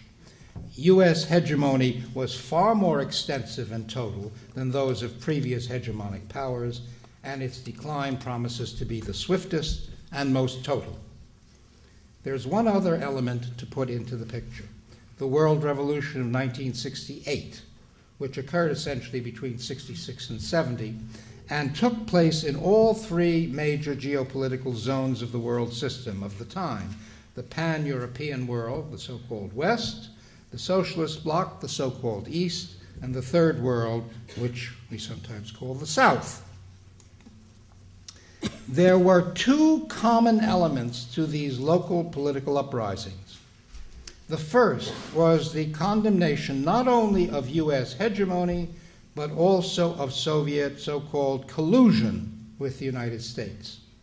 The second was the rejection not only of dominant centrist liberalism, but of the fact that the traditional anti-systemic movements, the old left, had essentially become avatars of centrist liberalism, as had indeed mainstream conservative movements. While the actual uprisings of '68 did not last very long, there were two main consequences in the political ideological sphere.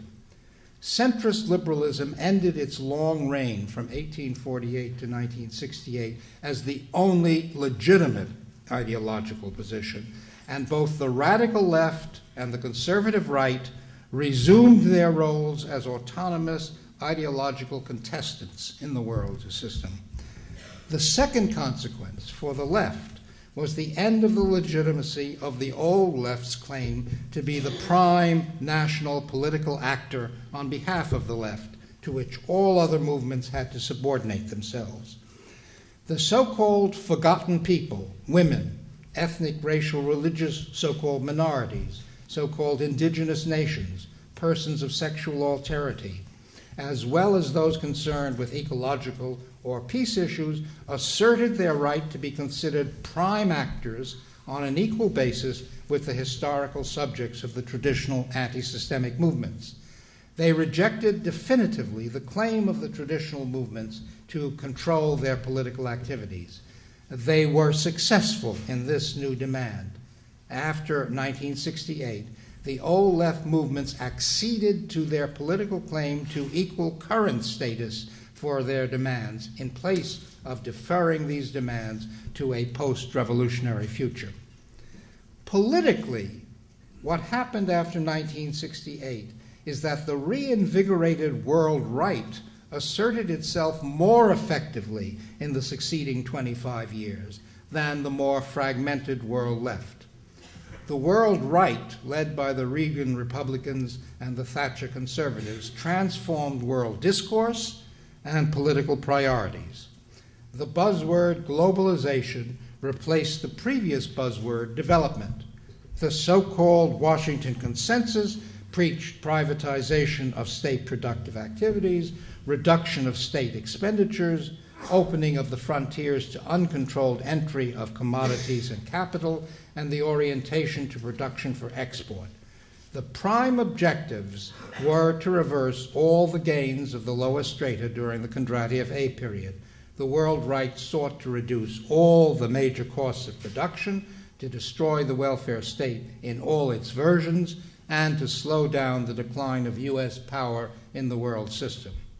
Mrs. Thatcher coined the slogan, "There is no alternative," or TINA.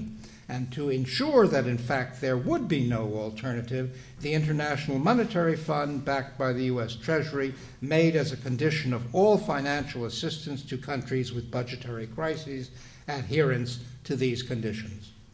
These draconian tactics worked for about 20 years, bringing about the collapse of regimes led by the old left or the conversion of the conversion of left parties to adherence to the doctrine of the primacy of the market.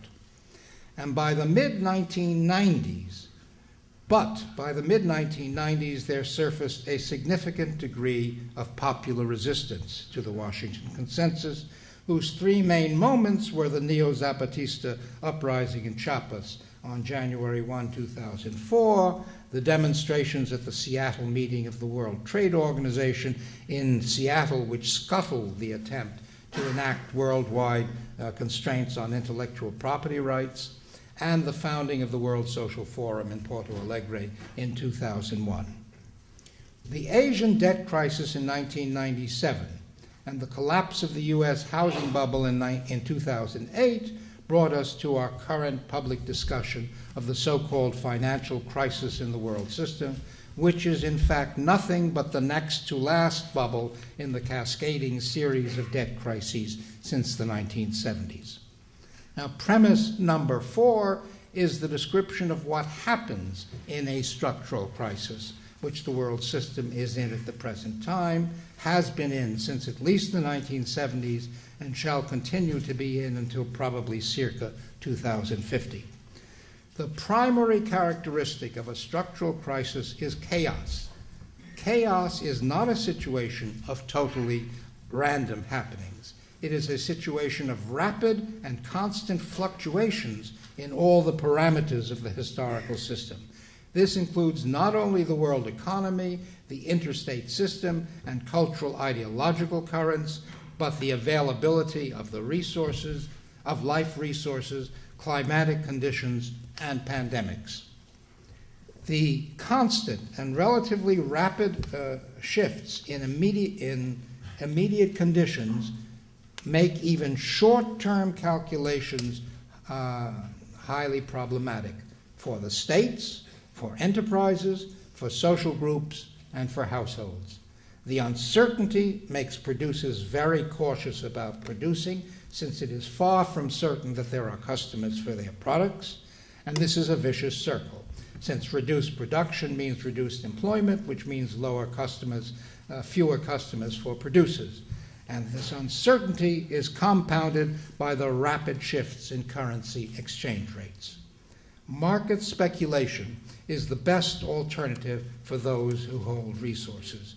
But even speculation requires a level of short-term assurance that reduces risks to manageable proportions. As the degree of risk increases, speculation becomes more nearly a game of pure chance, in which there are occasional big winners and mainly big losers. At the household level, the degree of uncertainty pushes popular opinion both to make demands for protection and protectionism, and to search for scapegoats, as well as true profiteers. Popular unrest determines the behavior of the political actors, putting them into so-called extremist positions. The rise of extremism, the center cannot hold, pushes both national and world political situations towards gridlock. There can be moments of respite for particular states or for the world system as a whole, but these moments can also be rapidly undone. One of the elements undoing the respites are sharp rises in the costs of the basic inputs to both production and daily life: energy, food, water, breathable air. In addition, the funds to prevent or at least reduce the damage of climate change and pandemics are insufficient. Finally, the significant increases in the living standards of segments of the populations of the so-called BRIC countries and some others actually compounds the problem of capital accumulation for capitalists by spreading out the surplus value and thus reducing the amounts available for the thin upper crust of the world's population. The development of the so-called emerging economies actually compounds the strains on existing world resources and thereby also compounds the problems for those countries of effective demand, threatening their ability to maintain the economic growth of the last decade or two. All in all, it is not a pretty picture. And brings us to the political question, what can we do in this kind of situation? But first, who are the actors in the political battle? In a structural crisis, the only certainty is that the existing system, the capitalist world economy, cannot survive. What is impossible to know is what the successor system will be. One can envisage the battle as one between two groups that I have labeled the spirit of Davos and the spirit of Porto Alegre. The objective of the two groups is totally opposite. The proponents of the spirit of Davos want a different system, one that is non-capitalist but still retains three essential features of the present system: hierarchy, exploitation, and polarization. The proponents of the spirit of Porto Alegre want the kind of system that has never existed heretofore, one that is relatively democratic and relatively egalitarian. I call these two positions spirits because there are no central organizations on either side of this struggle, and indeed the proponents inside each current are deeply divided as to their strategy. The protagonists of the spirit of Davos are divided between those who prefer the iron fist, seeking to crush opponents at all levels, and those who wish to co-opt the proponents of transformation by fake signs of progress such as green capitalism or poverty reduction. There is division as well among the proponents of the spirit of Davos. There are those who want a strategy and a reconstructed world that is horizontal and decentralized in its organization and insists on the rights of groups as well as of individuals as a permanent feature of a future world system. And there are those who are seeking once again to create a new international that is vertical in its structure and homogenizing in its long-term objective. Now, this is a confusing political picture, compounded by the fact that large parts of the political establishments and their reflections in the media, the punditry, and academia still insist on talking the language of a passing momentary difficulty in an essentially equilibrated capitalist system. This creates a fog within which it is difficult to debate the real issues. Yet we must. I think it's important to distinguish between short-term political action, the short term being the next 3 to 5 years at most, and medium-term action seeking to have the spirit of Porto Alegre prevail in the battle to choose the outcome of the bifurcation, the new order out of chaos that will be collectively chosen. In the short term, one consideration takes precedence over all others: to minimize the pain. The chaotic fluctuations wreak enormous pain on weaker states, weaker groups, weaker households in all parts of the world system. The world's governments, increasingly indebted, increasingly lacking financial resources, are constantly making choices of all kinds. The struggle to guarantee that the cuts to revenue allocation fall least on the weakest and most on the strongest is a constant battle. It is a battle that in the short run requires left forces always to choose the so-called lesser evil, however distasteful that is. Of course, one can always debate what the lesser evil is in a given situation, but there is never an alternative to that choice in the short run. Otherwise, one maximizes rather than minimizes the pain. The middle run option is the exact opposite. There is no halfway house between the spirit of Davos and the spirit of Porto Alegre. There are no compromises. Either we shall have a significantly better world system, one that is relatively democratic and relatively egalitarian, or we shall have one that is at least as bad and possibly quite worse. The strategy is to mobilize support everywhere, at every moment, in every way for this choice. And I see a medley of tactics that might move in the right direction. The first is to place great emphasis on serious intellectual analysis, not in a discussion conducted merely by intellectuals, like here, but throughout the populations of the world. But it must be a discussion animated by a large openness of spirit among all those who are inspired, however they define it, by the spirit of Porto Alegre. This seems anodyne to recommend, but the fact is that there has never really been this in the past, and without it we cannot hope to proceed, much less to prevail.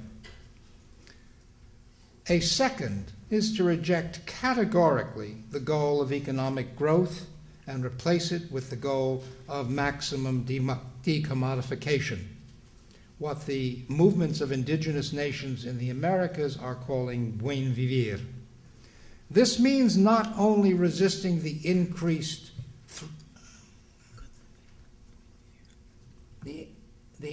drive to commodification of the last 30 years, of education, health structures, of the body, of water and air, but decommodifying as well agricultural and industrial production.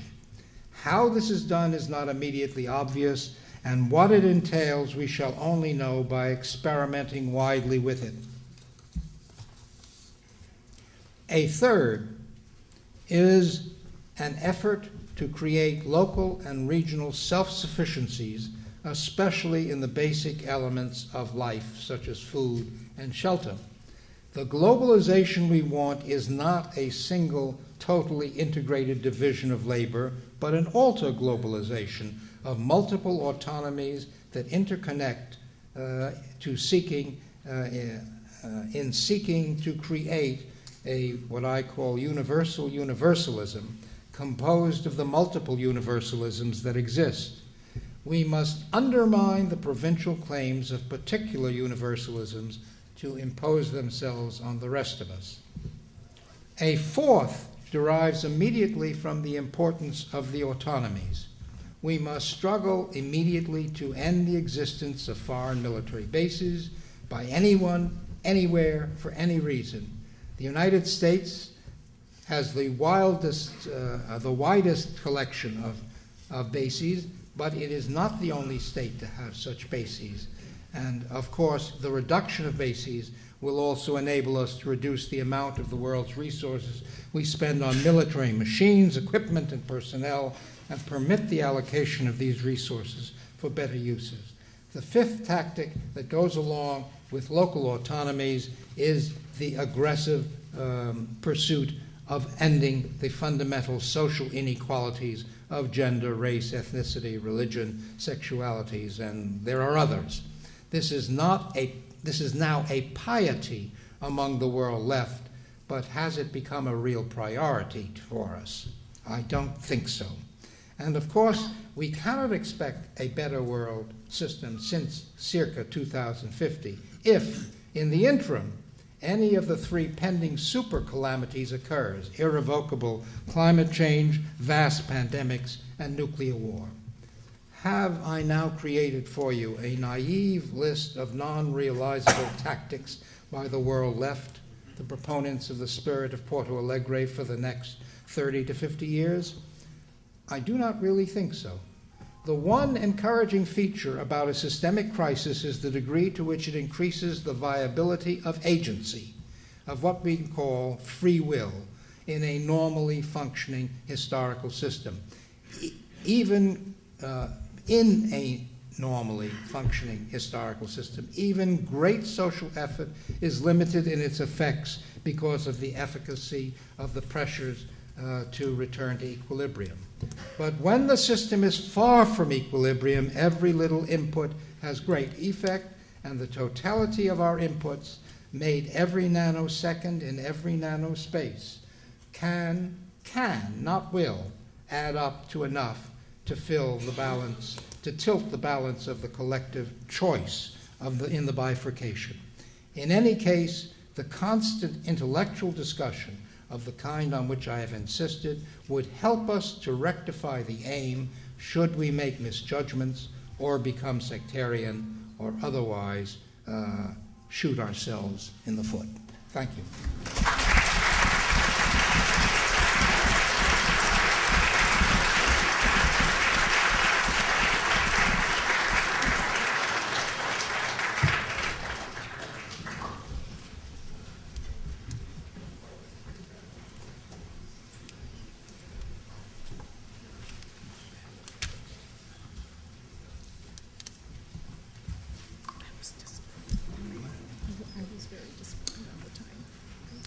It's sometimes a mistake to write out your comments, but I've done so. It is impossible for me to do justice to the 4 papers we've just heard, each of which stands in for a great deal of important work. I simply hope to be able to point to some general themes, some of which are more implicit than explicit in the papers. First, let me point to some commonalities. Do I get that announcement each time? All of these papers agree that the current global crisis is not an anomaly, a temporary disturbance in what is normally a smoothly operating system tending toward equilibrium. Rather, crisis is endemic to capitalism. Relatedly, the approaches they present are fundamental historical. They focus on trying to make sense of capitalism's historical development, which cannot, as Duncan Foley argues, be attributed to the influence of any school of economic thought. All the papers regard the crisis as marking the end of America's hegemonic role in world capitalism. None of them, however, posit an identity between the United States and capitalism, a posited identity that, to switch registers for a moment from the academic to the political, has been used as an ideology of legitimation for a wide variety of nationalist and fundamentalist movements. Finally, all the papers regard the current crisis as the culmination of global development since the 1970s, when a significant break occurred with the social, political, economic, and cultural order that characterized the decades following the Second World War. The changes since 1973 ushered in a period of instability and crisis in which organized labor was greatly weakened, the level of real wages in the advanced industrial world remained generally flat. Yet these crisis phenomena have not led to a resurgence of working class movements. On the contrary, recent decades have seen the decline of classical labor movements and the rise of a wide range of new social movements, often characterized by the politics of identity, including movements of sexual politics and, in a very different way, nationalist movements and various forms of what are called religious fundamentalisms. Trying to come to grips with the large-scale transformations of the last 3 decades entails then addressing not only the long-term economic changes since the early 1970s, but also important changes in the character of social and cultural life. For Duncan Foley, capitalism's responses to the crisis of the 1970s were successful in the short run, but generated a new set of problems, the resolution of which is by no means evident. Capitalism, according to Foley, is marked by two different kinds of crisis tendencies. And there are many points here where I simply cannot go into detail. One is a result of the tendency of the rate of profit to fall, driven, for example, by the upward pressure of wages. The other is a result of a rising rate of exploitation, which is tied to wage level stagnation. Both have occurred several times in the course of the past 120 years, which calls into question the notion within mainstream economics of a long-run growth path. The crisis of the 1970s was due, according to Foley, to the upward pressure of wages, which cut into profit rates. It was dealt with by structural changes which focused on cost reduction rather than growth, entailing attempts to weaken labor organizations and relocate production to lower wage areas of the world. The responses to the 1970s, which according to Foley was successful in generating large increases in surplus value, has in turn given rise to a new set of limits. In particular, it has generated a severe problem of aggregate demand. In addressing the current crisis with reference to this problem, Foley sketches a number of double binds. The ability of countries like China and Brazil to insulate themselves from the crisis has involved keeping the value of their currency low. This, however, would constrain any significant rise in workers' income, which would be necessary to address the problem globally of aggregate demand. On the other hand, precisely America's role as a hegemon has come back to haunt it. In 1944, the U.S. rejected Keynes's suggestion for a truly independent global bank and instead took on the role of world banker. Although this has allowed the United States to run up a current accounts deficit impossible for other countries, the States now has generally lost control of its own currency. The American recovery has been undermined by the currency policies of other countries.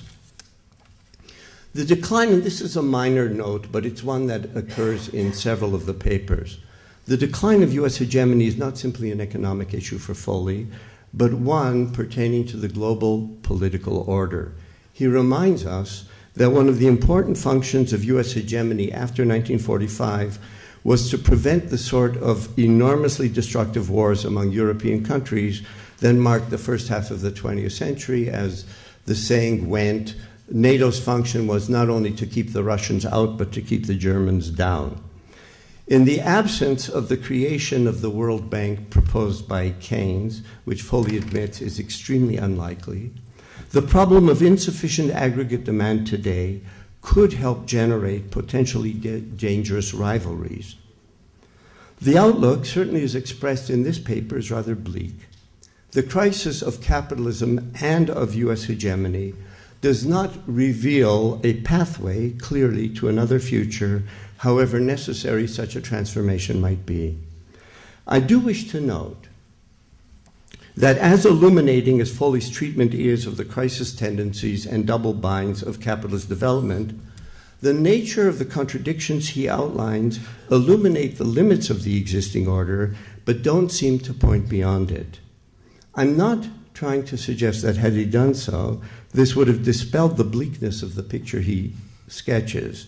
At issue is really not simply whether one can inject some optimism into the picture, but whether one is still able to formulate a critique of capitalism that points beyond itself to the possibility of a different organization of social life.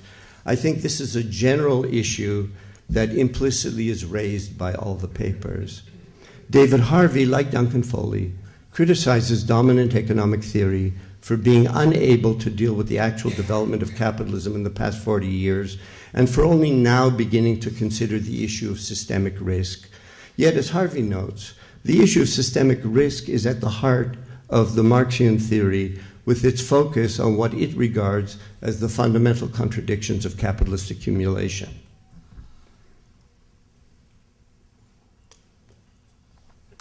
Accumulation is at the heart of capitalism, according to Harvey. In order to remain viable, it requires an ongoing average 3% rate of compound growth. This, however, is becoming increasingly difficult to maintain. Summing up a great deal of his work, Harvey argues that capitalism does not resolve its fundamental crises, but displaces them temporally and spatially in such a way that the solutions to one set of problems are generative of another set. Much of Harvey's paper describes contemporary conditions in the United States and Europe, where, he argues, neoliberal ways of dealing with crisis, for example, as indicated as emerged in the Mexican debt crisis of the early 1980s, when the banks in New York were essentially bailed out and severe austerity was imposed on the Mexican population in order to cover the debt, have come home to roost. I'd like to note as an aside, and it's only an aside, that although, at least in my view, Harvey's analysis is fundamentally structural, when discussing in this paper the ways in which growth since the 1970s has been effected at the cost of workers and of the system of social welfare, there is at times a tension, perhaps only rhetorical, between attributing this assault to the needs of capital or the wants of capitalists.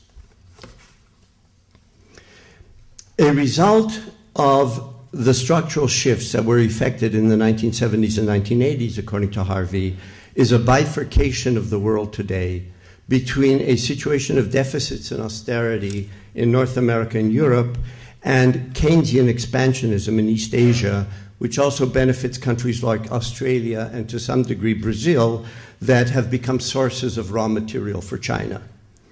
Yet, according to Harvey, what is involved is not simply a matter of a shift in the global center of economic power. Even if China succeeds, the problems will not necessarily be resolved. The environmental costs could be terrible. Moreover, it will be increasingly difficult to maintain the 3% compound growth required for capitalism's existence. Harvey is also concerned with the possibility of growing interstate and bloc rivalries, that is, a return to a situation many thought had been left safely behind in the past. Yet, although we seem to be approaching the limits of both American hegemony and the ability of capitalism to effect the 3% compound growth necessary for its existence, there is no coherent organized opposition. For Harvey, such opposition has been shattered in the past 40 years. Yet such opposition was always important not only for articulating a vision of a better society, but also as a condition for a well-functioning capitalism.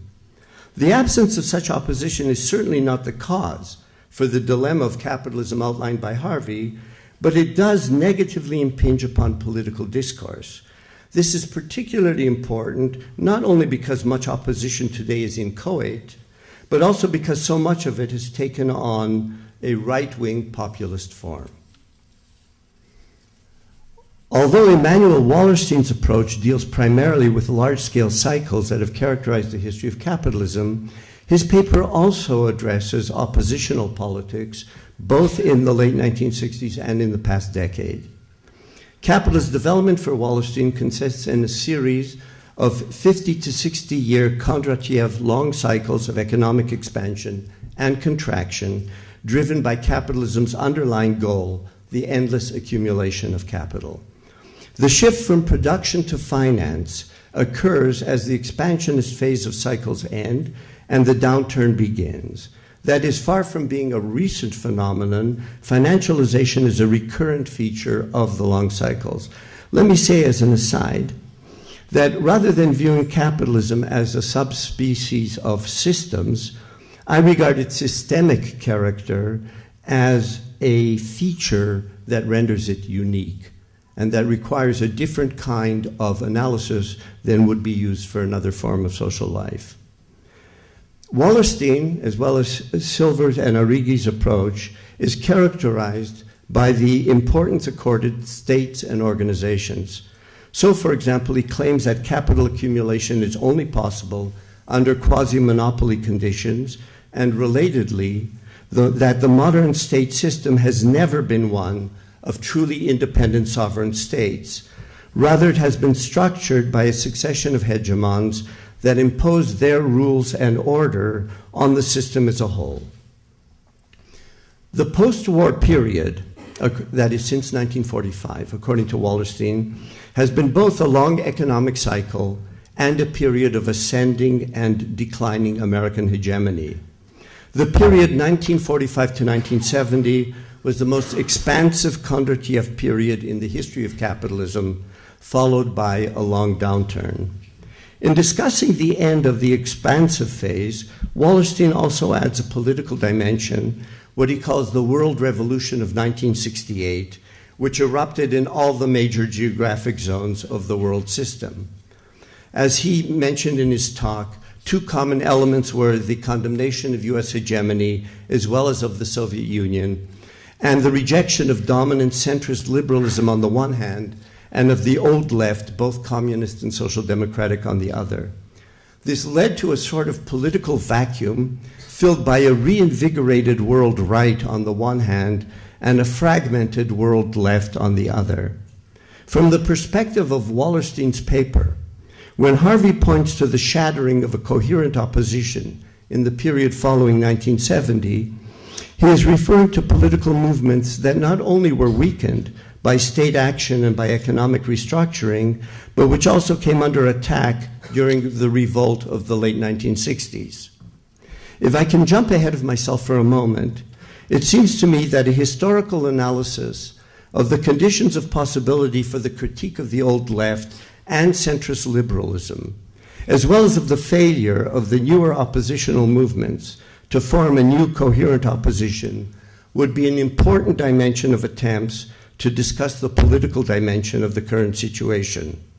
Such a discussion would attempt to mediate the sort of structural changes outlined in the papers on this panel and the sort of shift in political subjectivity to which Wallerstein refers. Such a discussion of subjectivity would also be important in considering further Wallerstein's description of the spirit of Davos and the spirit of Porto Alegre as two divergent paths available, particularly because it might shed light on a third path that exists. The crisis might be generative of discontent, but the ways in which discontent is understood and articulated does not necessarily point in the direction of the spirit of Porto Alegre. Another bottom-up spirit, unfortunately, exists, that of a xenophobic fundamentalist populism that also must be analyzed. The paper by Beverly Silver and the late Giovanni Arrighi ties cycles of capitalist development to those of hegemony. They present the history of modern capitalism as the history of the rise and fall of four hegemons. Each new cycle is shorter, each new hegemon is larger and more complex.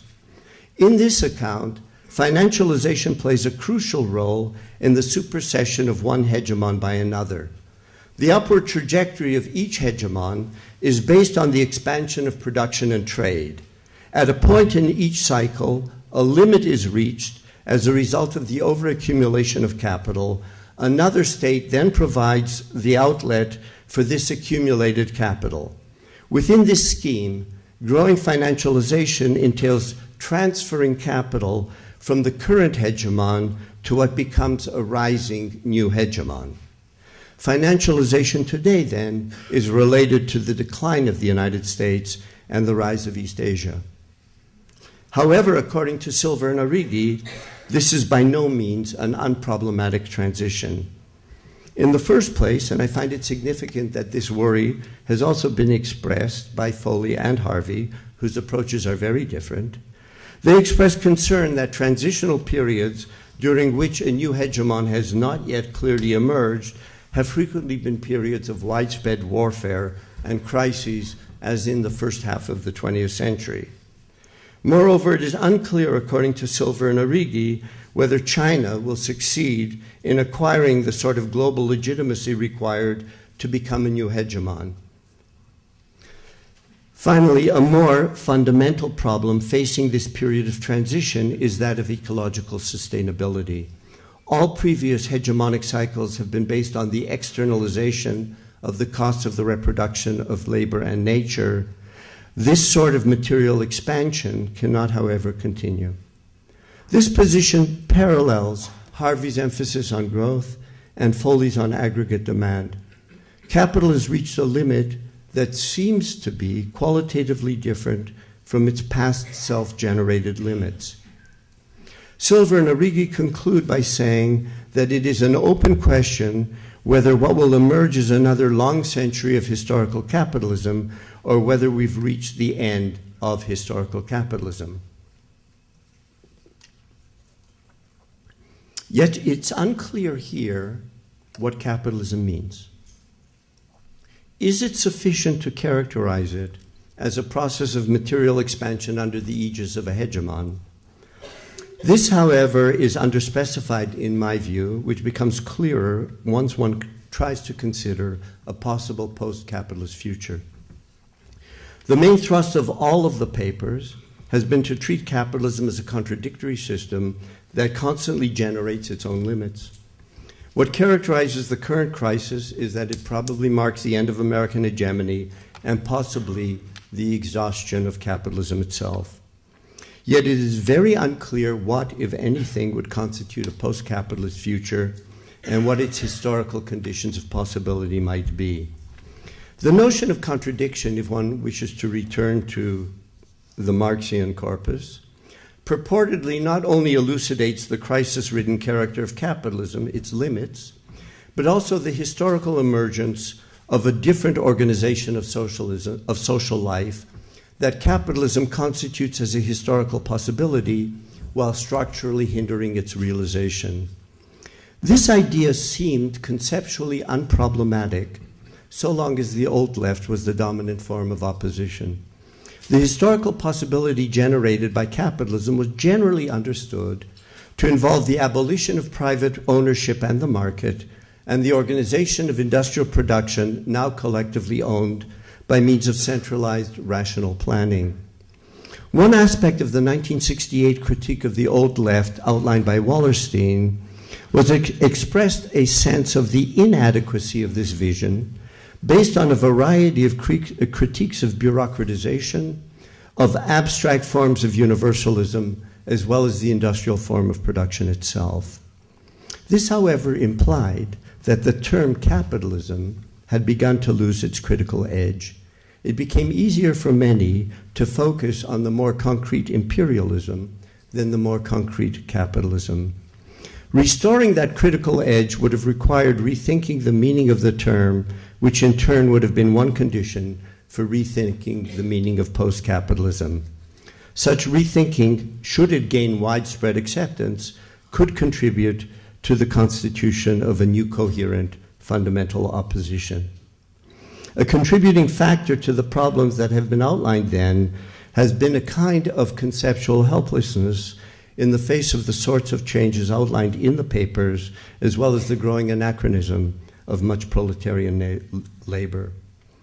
In light of the multiple problems posed by the current crisis, many of which were presented with remarkable clarity and economy in the papers of this panel, and which indicate that conceptual work remains to be done, I'd like to strongly second Immanuel Wallerstein's emphasis on the need for serious intellectual analysis animated by a large openness of spirit. Thank you.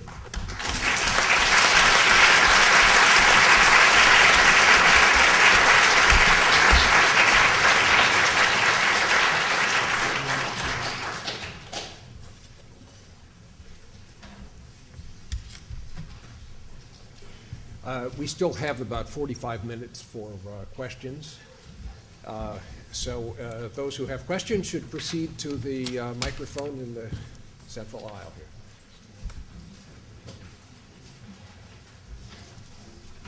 Yeah, okay. Is this on? No.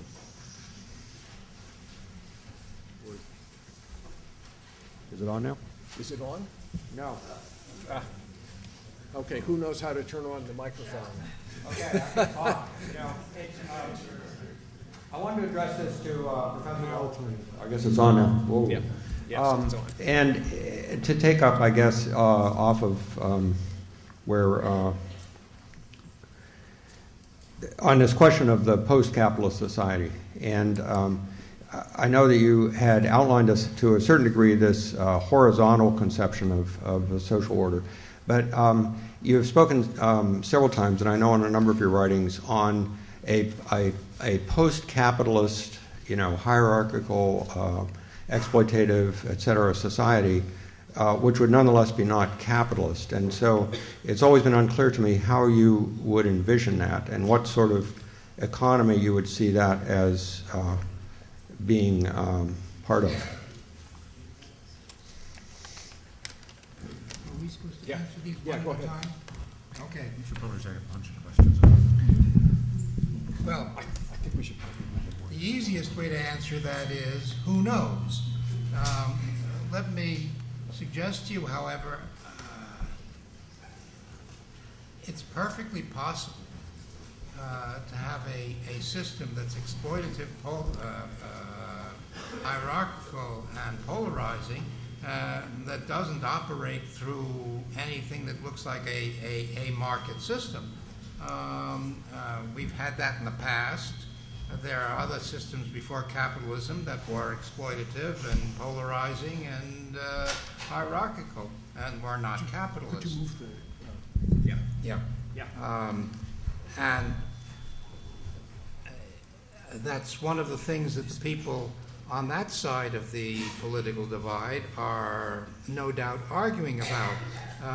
Moishe Postone, in his remarks, said he thought there was a third path, by which he was referring, I suppose, to the Sarah Palins of this world and so forth. I consider that exactly a version of the Cheney alternative, which is knock people over the head, use various kinds of sloganeering that will get you a mass support of that, but I don't think it has to be capitalist, and I don't think they want it to be capitalist, and they're not interested in that.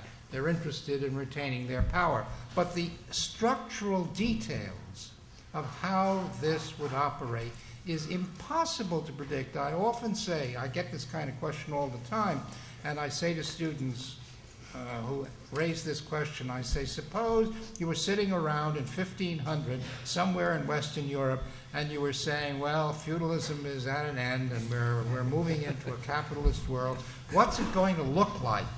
Now, who in 1500 could possibly have predicted the incredible structures that have evolved over the past 400, 500 years that we now call an ongoing capitalist system? Nobody could have, because they were developed as time went on.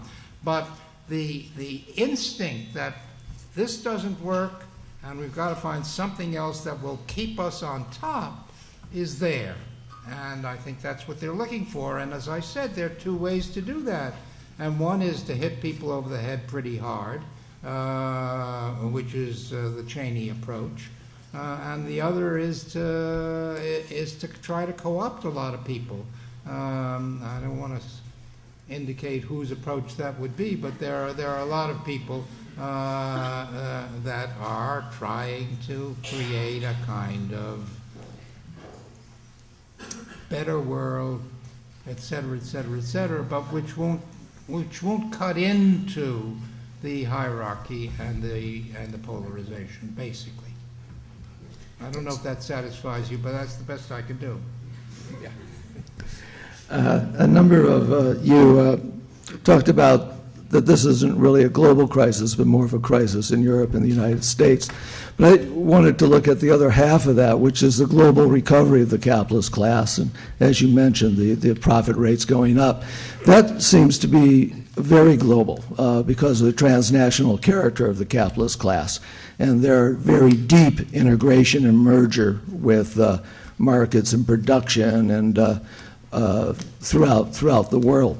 So it seems one of the relationships that's driving the crisis is this relationship between the transnational character of the American capitalist class and the national character of the working class. And this also relates to the rise of a new hegemon, because we're only thinking about the rise of a new hegemon in terms of a nation state.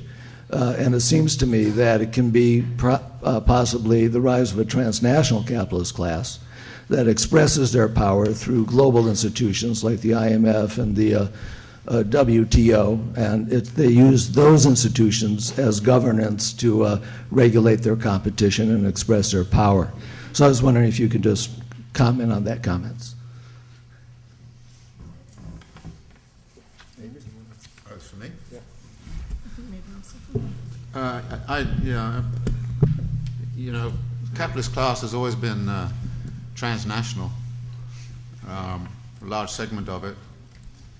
I'm not so sure that you can look at it now as being radically different from the times when the Rothschilds were doing what they were doing and those kinds of things. So I don't think we're in an era where class formation has shifted from where it once was, which was always a national base, but with a lot of transnational links. But I think what you're talking about is something terribly important. During the crisis is a moment of opportunity, and it amazed me that just a couple of years ago, people like Soros and John Paulson and so on pulled in $3 billion apiece with their hedge funds management in the midst of this crisis. And last year, the number of billionaires in India doubled. And of course, that was partly out of the transnational stuff, given the way India is integrated, with the call centers and all those sorts of things, and the emphasis and so on. But I can't see that somehow the transnational class is going to cut itself off from its embeddedness in the nation-state structures. It's going to use the IMF, and it's going to use the International Bank for Settlements and all these kinds of things, and to some degree try to use the WTO and all of that. Yeah, it's going to use those forms, but even somebody like Murdoch, if there were not the U.S. state, what would Murdoch do? And of course Murdoch is embedded in Australian state and the U.S. state and the British state. So yeah, but they have done, a lot of them have done very well out of this crisis, no question about it. There's been some internal restructuring within the capitalist class over who has the better transnational connectivities than others. I mean, that's been always, however, one of the basic aspects of competition.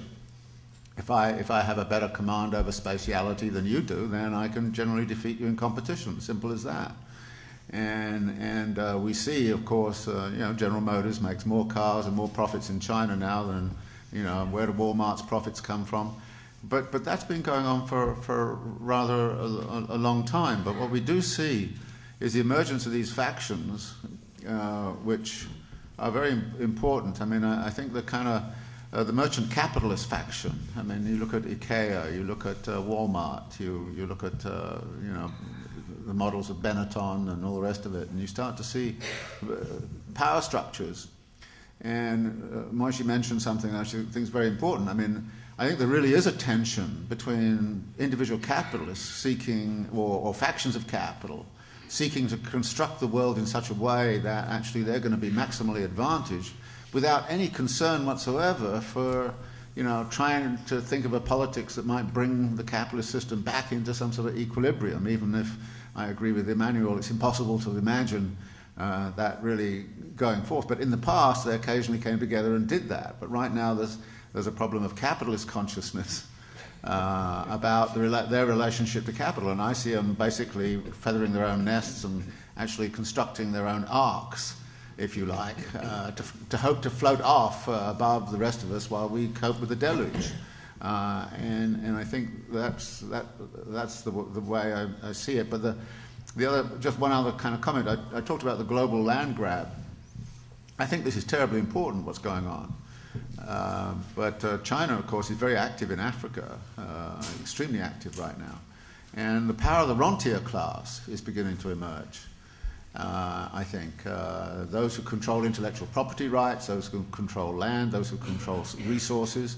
And I think it's very interesting to watch what individual capitalists are doing right now. Many of them are seeing their future as being best secured by actually acquiring land, resources, intellectual property rights, and turning themselves into a rentier class. So we may have to deal with the rentiers who didn't get euthanized as Keynes hoped.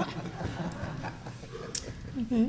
Just a comment. Yeah, I think that we can see that there's a tendency toward building up, returning to try and build up world state-type institutions, whether the IMF, the expansion of the G7, et cetera. But I think the question is whether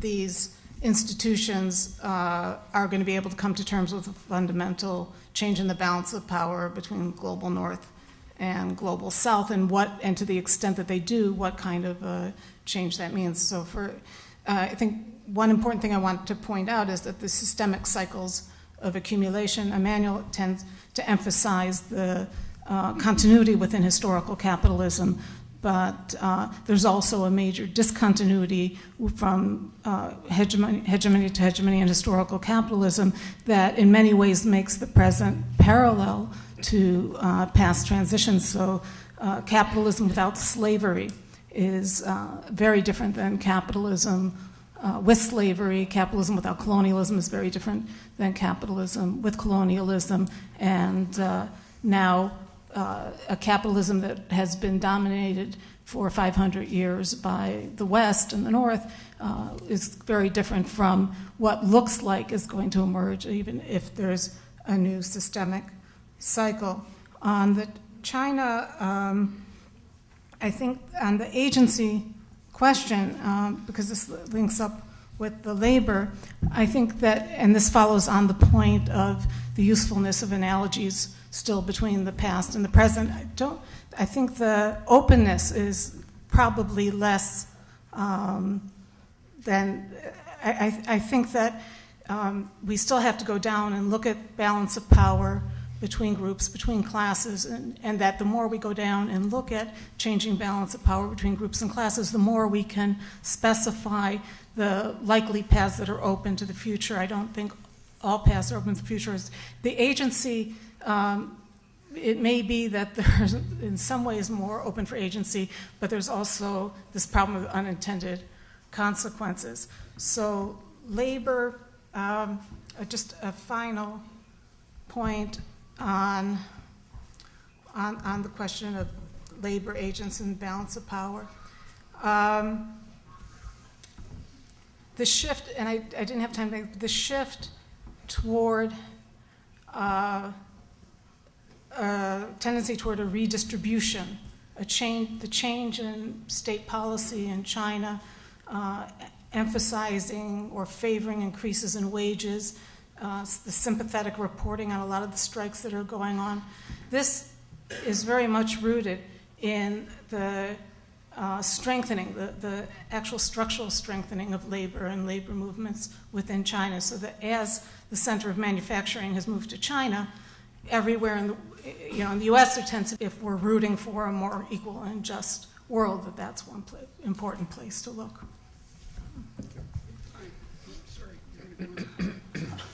I was hoping to get Immanuel Wallerstein and David Harvey in particular to comment about some of the really inspirational and exciting concrete struggles that have broken out across Europe and other places over the course of the last couple of months in particular. And, the specifics of it, like 100,000 people demonstrating in Dublin in Ireland in resistance to a bailout that the EU is forcing Ireland to accept.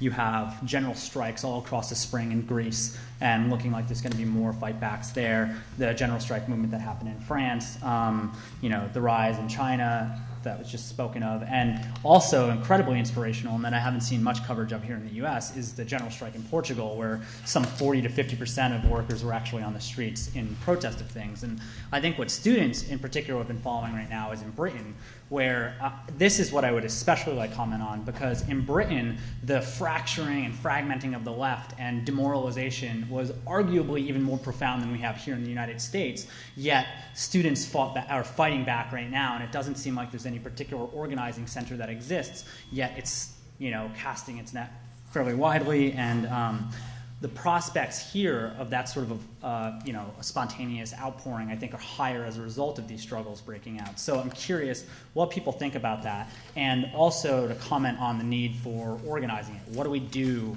now in terms of taking advantage and preparing our side for those sorts of fightbacks here, whether it be directly within the labor movement, whether it be within student quarters, whether it be stuff like the LGBT movement that broke out. So I'm just hoping that people can comment on that and talk about what we as activists particularly can kind of do with it. Who'd like to take that one? Well, Emmanuel? one of the things about popular uprisings is how unpredictable they are. They occur usually semi-spontaneously. Sometimes they catch on and they have enormous effect. Sometimes they fritter out. What I can say is we're in a situation where there's a lot of potential, what's the expression? There's a lot of material that's incendiary all over the place, and where it will light up and how it will light up, I don't know. And how you should organize depends on where you are and what the local situation is. And I can't give a generic answer to that. I agree that there's a lot of popular resistance to what the world right is trying to do at the moment.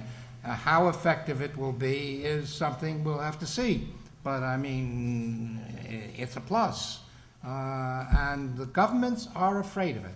There's no question in my mind that there is not a single government in the world, not a single one, that isn't afraid at the moment that things might break out and somehow, but of some group that might threaten the maintenance of their regime.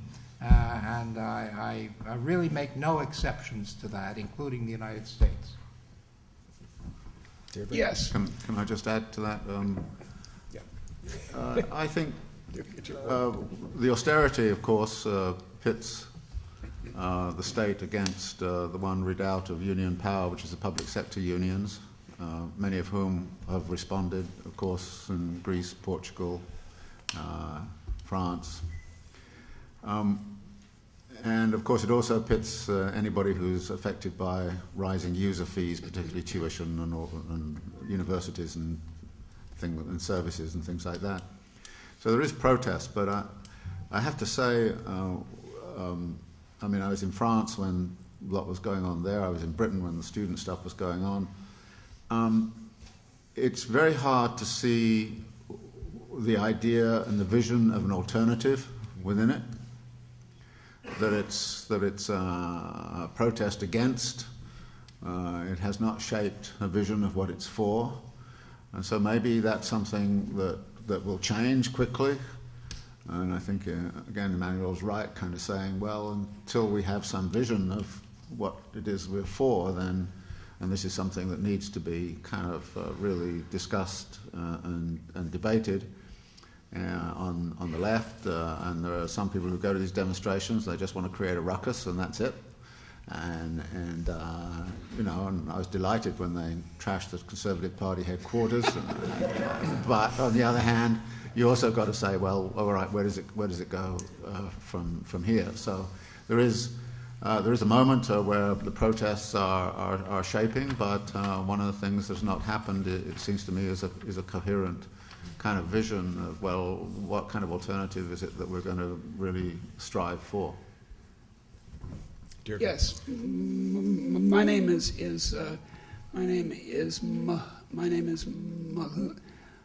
McCluskey, Deirdre McCluskey, and I too was pleased by the trashing of the Conservative Party headquarters. I'm an economist. I'm not a mainstream economist, I think it's fair to say, but I have to perform here the role of the skunk at the picnic. And because if we really are going to have this open discussion that Professor Wallerstein asks for. We can't just demonize the right and forget that there are people who most in this room would classify as being from the right who are sincerely interested in the welfare of the poor. I am, for example, as an ex-communist, I think I can attest to that. What I'd like you all to answer is why you don't emphasize, as Marx and Engels did, in fact, in 1848, the tremendous productive power of capitalism. For the ancestors of everyone in this room, this conference would have been impossible. In 1800, world income per head was $3 a day. $3 a day in modern terms. It's now $30 a day on average, and it's over $100 a day in places like the United States. So, isn't it true, I asked the panel, that in fact capitalism, for all its ups and downs that I sure you would agree also characterized the world before capitalism, hasn't it been extremely productive for the working class? Isn't there, as the great Marxist economist Joan Robinson said, a more or less hopeless contradiction between the first and third volume of Capital? And haven't we in this room, every person in this room, been the beneficiary of this productive machine? And why, if it's worked so well since 1800, why now should we expect it suddenly to have its last crisis? A sort of crisis that the left, and indeed some on the right, have been predicting ever since 1848. Duncan, you want to take this? Oh, yeah, I want to take that. Well, first of all, I think it's easy to exaggerate and to cherry pick a little bit. Sure, average incomes go up a lot under capital accumulation in some broad sense of the word, but it always does a lot of damage, collateral damage, along the way to traditional modes of life, some of which people like pretty much, and gave pretty high levels of some good things to people. And I think the second point is, I think about it from the point of view that you pose this question, is that, and this links with what Immanuel Wallerstein was saying, sometimes capitalism is better aligned with larger social goals than other times. And sometimes its coping, its attempt to cope with its own problems creates more collateral damage and sometimes less collateral damage. Now, I personally don't think this is the ultimate crisis of capitalism, and I think it's a little premature to leap to that level of discussion, but I think we already have that in 1930. Well, yeah, and in a way, you could argue that the capitalism that came out of the 1930s and the crisis of the Second World War, many people would have said wasn't capitalism. I mean, what the European social democracy and what we have in the United States wasn't, in their view, what the essence of capitalism was.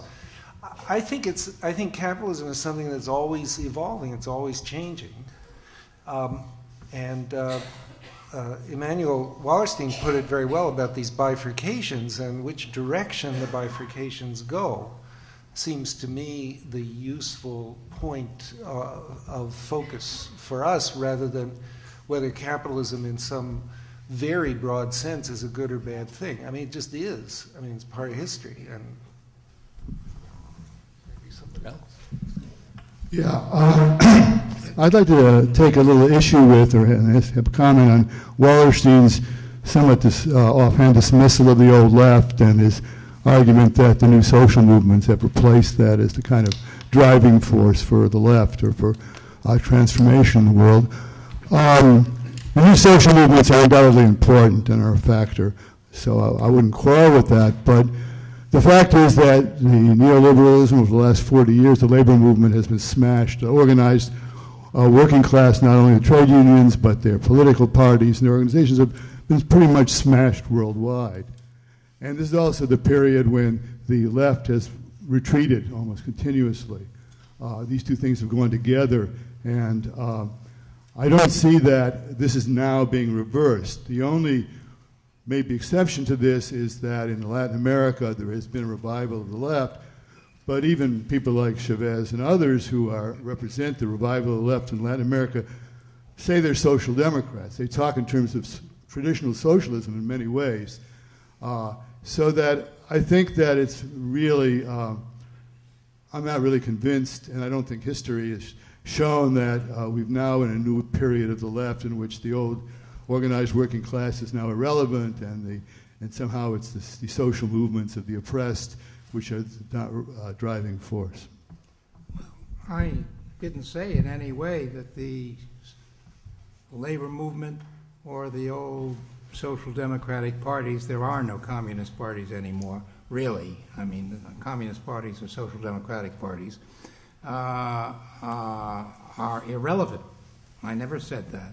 I said that before 1968, social democratic parties, communist parties, and national liberation movements all insisted that they were the only relevant movement and that other movements had to be subordinate to them and other considerations had to be subordinate to their priorities. They were vertical and exclusivist, and they lost that in '68. They have not recovered that in any way. In fact, they've all given in. I mean, all these traditional movements which dismissed issues of gender, of sexuality, of race, and et cetera, et cetera, et cetera, now all included in their standard repertoire of what they say. Is a dramatic difference if you pick up an issue of any of their newspapers of 1959 and pick up the same newspaper in 1999, you see an entirely different rhetoric. Now, it doesn't mean they're irrelevant. They're irrelevant. They're one of the movements. They are. And in fact, they are accepted as one of them. When you come to the World Social Forum, for example, the trade unions are there. The social democrats in one guise or another are all there, right? But they're not the only ones there, and they're not considered the primary movement. They're one movement among others, which are a whole series of movements. That's a dramatic structural change in the world political scene. And from my point of view, it's a plus, not a minus. But I'm all for the trade unions. I'm all for, and social democratic parties, I put that down on the list of minimizing the pain. What they stand for, basically, at this point in time, is doing the same thing that the more conservative parties do, but do it a little less, and with a little bit more of a safety. And I'm for it. I'm all for it. I'll vote for them any time rather than vote for a super right-wing party. But I don't expect them to transform the world. That's what I don't expect. And I don't think anybody else should. Hi, I wanted to raise a question which was touched upon a little bit earlier, but my question was whether or not any of you can comment on the history of the importance of the corporation, the transnational corporation in the history of capitalism, and whether or not you see any changes in the conditions going forward that might affect the success or the way that that entity has worked. And I don't necessarily see any reason for that to change. Based on the discussion that we've had here today, the only hint that I got of that was really when we were talking about whether or not really another hegemon would rise and take the same place as the U.S. has taken. So it seems to me that it might become relevant if there was a lot more rivalry between different entities or different states, and we didn't have a hegemon in the way that we've had the U.S. in the last time period. So if you could comment about that, I'd appreciate it. Thanks. Is that for you? It might be. Yeah, no.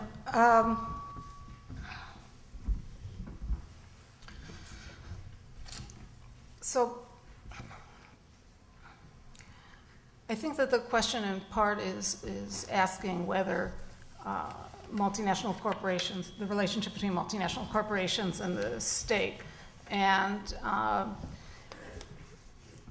whether there's any prospect that multinational corporations can be subordinated to state interests, for example, in a way that allows for a capitalism that's more socially oriented, socially protects social livelihood rights and other social rights.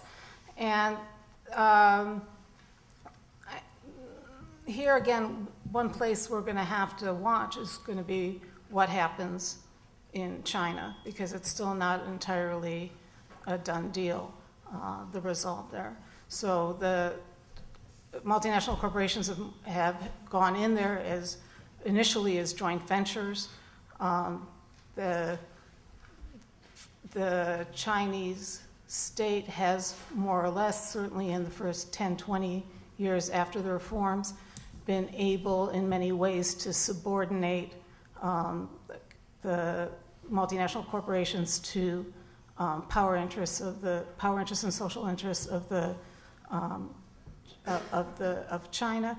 And the question is whether this relationship of exchange is going to completely turn upside down and the capitalist power control the state. So if we see, there was an earlier question about the definition of capitalism, and one possible definition of capitalism is a situation where state power is subordinate to capital power.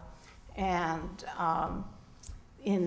if we look at what's happening in China so far, because of social pressures from below, both from the peasantry and from the new working class, they haven't been able to completely commodify land. Land is, that there was a move toward commodifying land, and the government had to back off because of social pressures from below. There's a struggle going on, okay? And it's, and to the extent that there's essentially a struggle going on that takes the form of a tension between legitimacy and profitability, which pushed the move toward a global New Deal in the 1950s and 60s, pushed in a movement toward legitimacy. Now the question is whether all these struggles are again going to add up to something that pushes in a direction of subordinating capital to other kinds of social interests. So when Immanuel talked about the need to move toward decommodification, if we look at it historically, we can also say that there have been periods over time, over the history of capitalism, where labor and other fictitious commodities in the Planian sense have been more commodified, and periods where they've been less commodified. There's been swings towards commodification and toward decommodification, and all of these swings in both directions were an outcome of power struggles on the ground at both class and geopolitical struggles. And so that's all I can say on it, for now. I just wanted to say a tiny thing about hegemony. we tend to think as social scientists of hegemony as structural, and that's certainly a part of it. But actually, you can't be a hegemon just out of structure. You have to have a program. You have to have content. There has to be some substance to the hegemony because it's a political role, fundamentally. And that is an issue that I have difficulty in thinking about how, say, transnational corporations could organize themselves into some kind of hegemonic force. It's just hard for me to imagine. Hi, I want to address myself to the first three speakers. Thank you very much for beautiful papers that were clarifying. I want to push you to consider what seems to me to be a deep and underlying analytic in each of your treatments, and that is reproduction. It appeared like a specter over and over again. Social reproduction, the golden age of livelihood, valuing the environment, the capacity of humans to reproduce themselves. This seems like an ethical lodestar in your treatments. And this ethical privileging of a reproductive sphere, which I think invariably ends up resembling the domestic, of course has some deep roots. I would argue that it ultimately harkens back to a certain idea of the oikos, which of course for Aristotle was the household that virtuously reproduced itself over and over again in contrast to the non-virtuous realm of the market. And of course we can think of Polanyi and the substantivists in a similar light.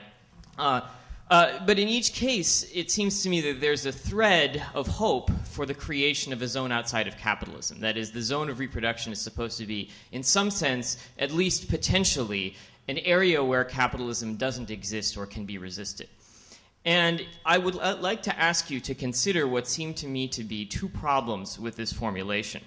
And the first is that, at least in my read of Marx, production, the point of a Marxian theory is that production is always reproduction. That is, when we think that we're making new things, we're always making the same old thing over and over again. Or, more specifically, the fact of homogenized labor as it congeals at a particular historical moment generates a whole set of mentalities, dreams, practices of living, kinds of household, forms of life in some, that reproduce themselves over and over again. And so if we take reproduction, or the possibility of social reproduction, as our ethical goal, then we risk falling into the trap of being blinded to the ways in which production itself reproduces.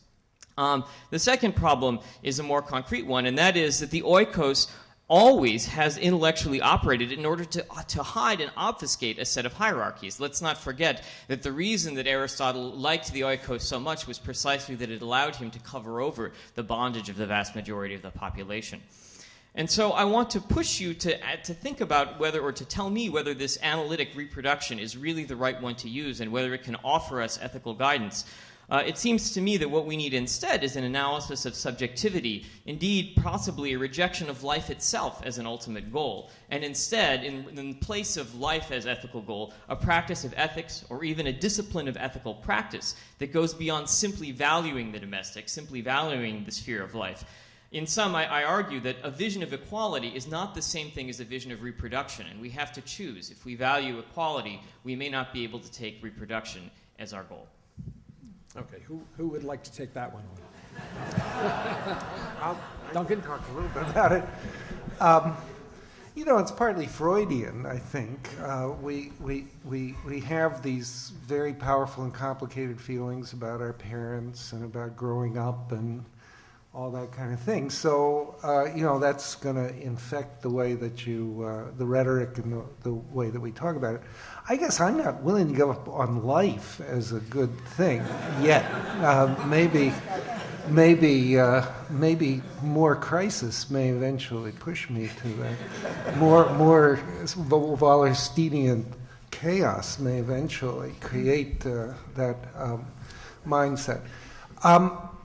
I think you're onto something, which is, and it's certainly true in mainstream economics, where the dialectic between trying to look at the economy as a mode of reproduction or growth, say optimal growth models or socialist planning models, comes to have this dual relation to the way it looked at capitalist economies, the market system, and commodification in, say, the socialist calculation debate, which had a huge, in my view, impact on the emergence of mainstream neoclassical economics in the post-war period. So I think that's well worth picking away at. And I don't know if you have to go as far as throwing out life altogether. Yeah, I may have a go. I mean, actually, I'm sitting here and I have this fantasy that these angels are actually reading Volume 1 of Capital.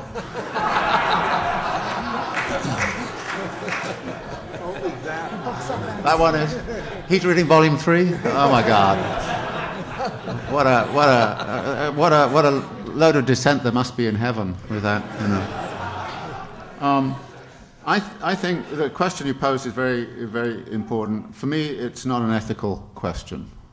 I mean, I'm not opposed to people who want to treat it as an ethical question, but for me, you know, I'm a historical geographical materialist, and I'm just kind of looking at the historical geographical materialist necessities and requirements. And the dialectic is also very important, which is why I also say to students, you know, all of you who are into anti-poverty studies and all the rest of it, you should actually join us in anti-wealth studies. You can't deal with the question of global poverty without dealing with the question of accumulation of global wealth, and switch parties and then we'll go somewhere. So there's that. But then I think this issue for me, one of the things I do in teaching capital is to say, well, you've got to look at what Marx does, not the one-liners which are supposed to summarize, you know, all history is the history of class struggle, that kind of stuff.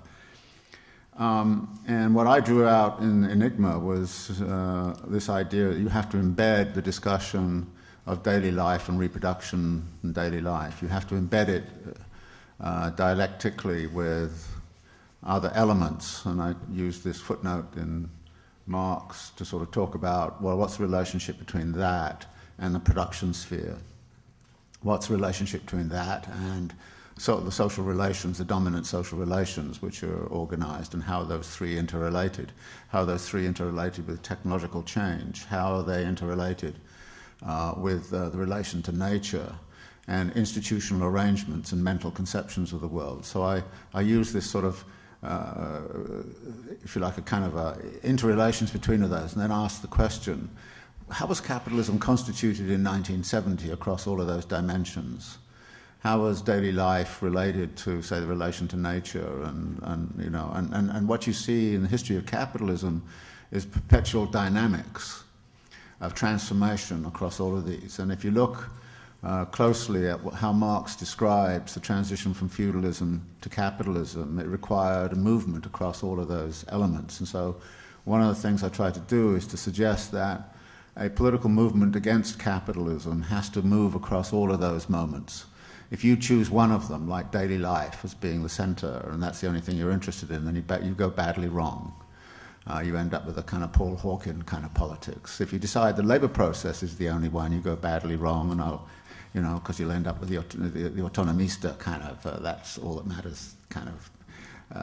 If you say the relation to nature is all that matters, you'll end up with an environmental determinist kind of thing. So actually, the dialectic, to me, would say that as soon as you isolate this as an ethical kind of question, then actually you're going to lose the plot. So to me, it's terribly important to embed it in this notion of a dialectical transformation. And the rise of socialism or communism or whatever out of capitalism is a movement across all of those dimensions. And therefore we cannot arrive there without changing our mental conceptions of the world, and we have to also change our relation to nature, and we also have to change daily life. But you have to think of these as simultaneous movements, and therefore as what I call a co-evolutionary process, which has existed in the history of capitalism, and it's very well articulated in the history of capitalism, has to be turned into a co-revolutionary movement. And that therefore the theory of revolution has to be transformed. And what we see a lot of the time is somebody pointing on this one and saying this is all that matters, or that's all that matters. And as I say, if it becomes therefore an ethical issue. Whereas I think that right now, just to go back to this notion, I mean, of the necessity of really thinking about this transformation right now. I mean, I'm far from being one of those people who decries the history of capitalism. I think the history of capitalism has done wondrous things, no question. It's created all kinds of opportunities. In fact, I even got a nice review of The Enigma of Capital in the Financial Times. I thought I had done something terribly wrong by kind of saying, well, actually, I was deeply appreciative of what capitalism had done for the world. It's just that I thought, well, it got to a point where, and I agree, it's not a final crisis at all, don't get me saying that. I think we are at an inflection point where we really do have to think coherently about alternatives. And in thinking about alternatives, we have to think about the way in which this aspect that you were talking about gets embedded in relationship to all of the others. So that's, if you like, the vision I would want to use to think about what a revolutionary movement would look like right now. Can I agree with David Harvey, except for sentence 1? This is not an ethical question. It's precisely an ethical question. It seems to me the issue is the following. Somebody suggests in X spot in the world that a dam be built, okay?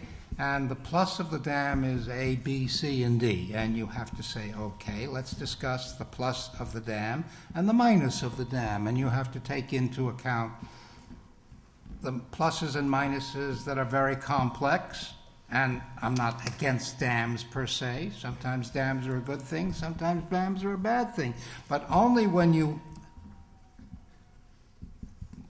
trace out all the consequences, immediate and long term, to people in the immediate area and in further areas and around the world of this, and make a collective decision on the basis of taking into account the multiple pluses and minuses of any particular activity, which seems to me an ethical issue, exactly an ethical issue.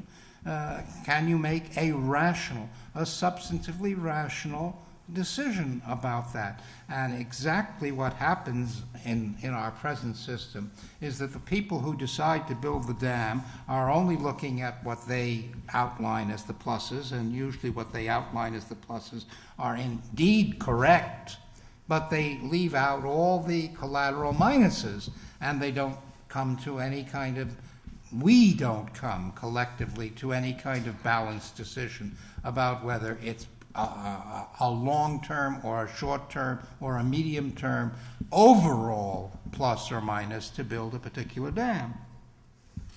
Okay, one last question. Don? Actually, I had two very particular questions. Well, you can ask one of them. All right. Let's see, how can I put them together? And I had a throwaway provocative observation to end with, and that's not even a question.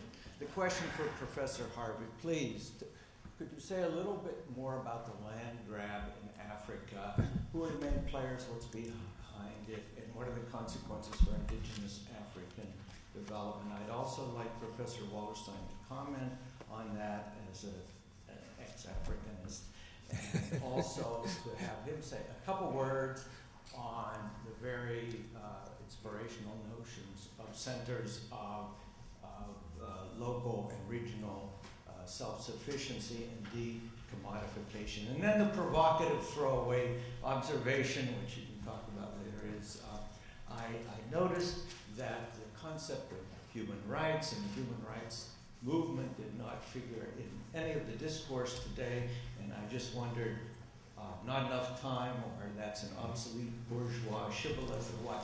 Okay, so I'm done. David? More than one question. Yeah, one of the things that's, of course, happened with China, particularly over the last 15 years, is a desperate concern to secure access to raw materials from abroad. So you see a lot of activity on their part, and they're very, very active in Africa, procuring land, or less in terms of procuring it directly, but very often tying in governments to, to their largesse. We'll build you a railroad, provided whatever travels down the railroad comes to us, kind of deal. In Latin America, I mean, you're actually dealing with a lot of some wealthy individuals from the United States are buying up land down in Latin America as much as they can. Agricultural resources are becoming, I think, increasingly a target for that. Some corporations are certainly doing that, and then also, of course, the contract growing of soybeans and so on, again, often connected to the China market. So what you see is actually a big debate going on, which I'm not as familiar with as I should, which is what are the virtues of a country allowing foreign ownership of land? And the general model which is laid out by the World Bank is to say, well, if you want development, then you should open up your country to foreign ownership of land. And so you'll find a lot of the ex-Soviet republics are doing precisely that, which is allowing foreign ownership of land assets and in Georgia and all kinds of places like that. So this is a big kind of thing that's going on worldwide, and I'm not so sure. I mean, I've become aware of it very recently, and I've not done myself the kind of real work that I think would need to be done to look at it. It's just that I'm very aware that this is going on, and every time I turn up somewhere, you find somebody who's actually procuring this resource here and that resource there. And I think the same is going on in the field of intellectual property rights, which is another sort of form of rentier income, and when you start to look at genetic materials and the relationship of the genetic, the attempt to put property rights over various life forms, and what that means for those parts of the world which generated those life forms out of the kinds of activities there. So there's a lot of activity in that area too. So. For me, this seems to me to be one of the features of the present scene which hasn't been really highlighted.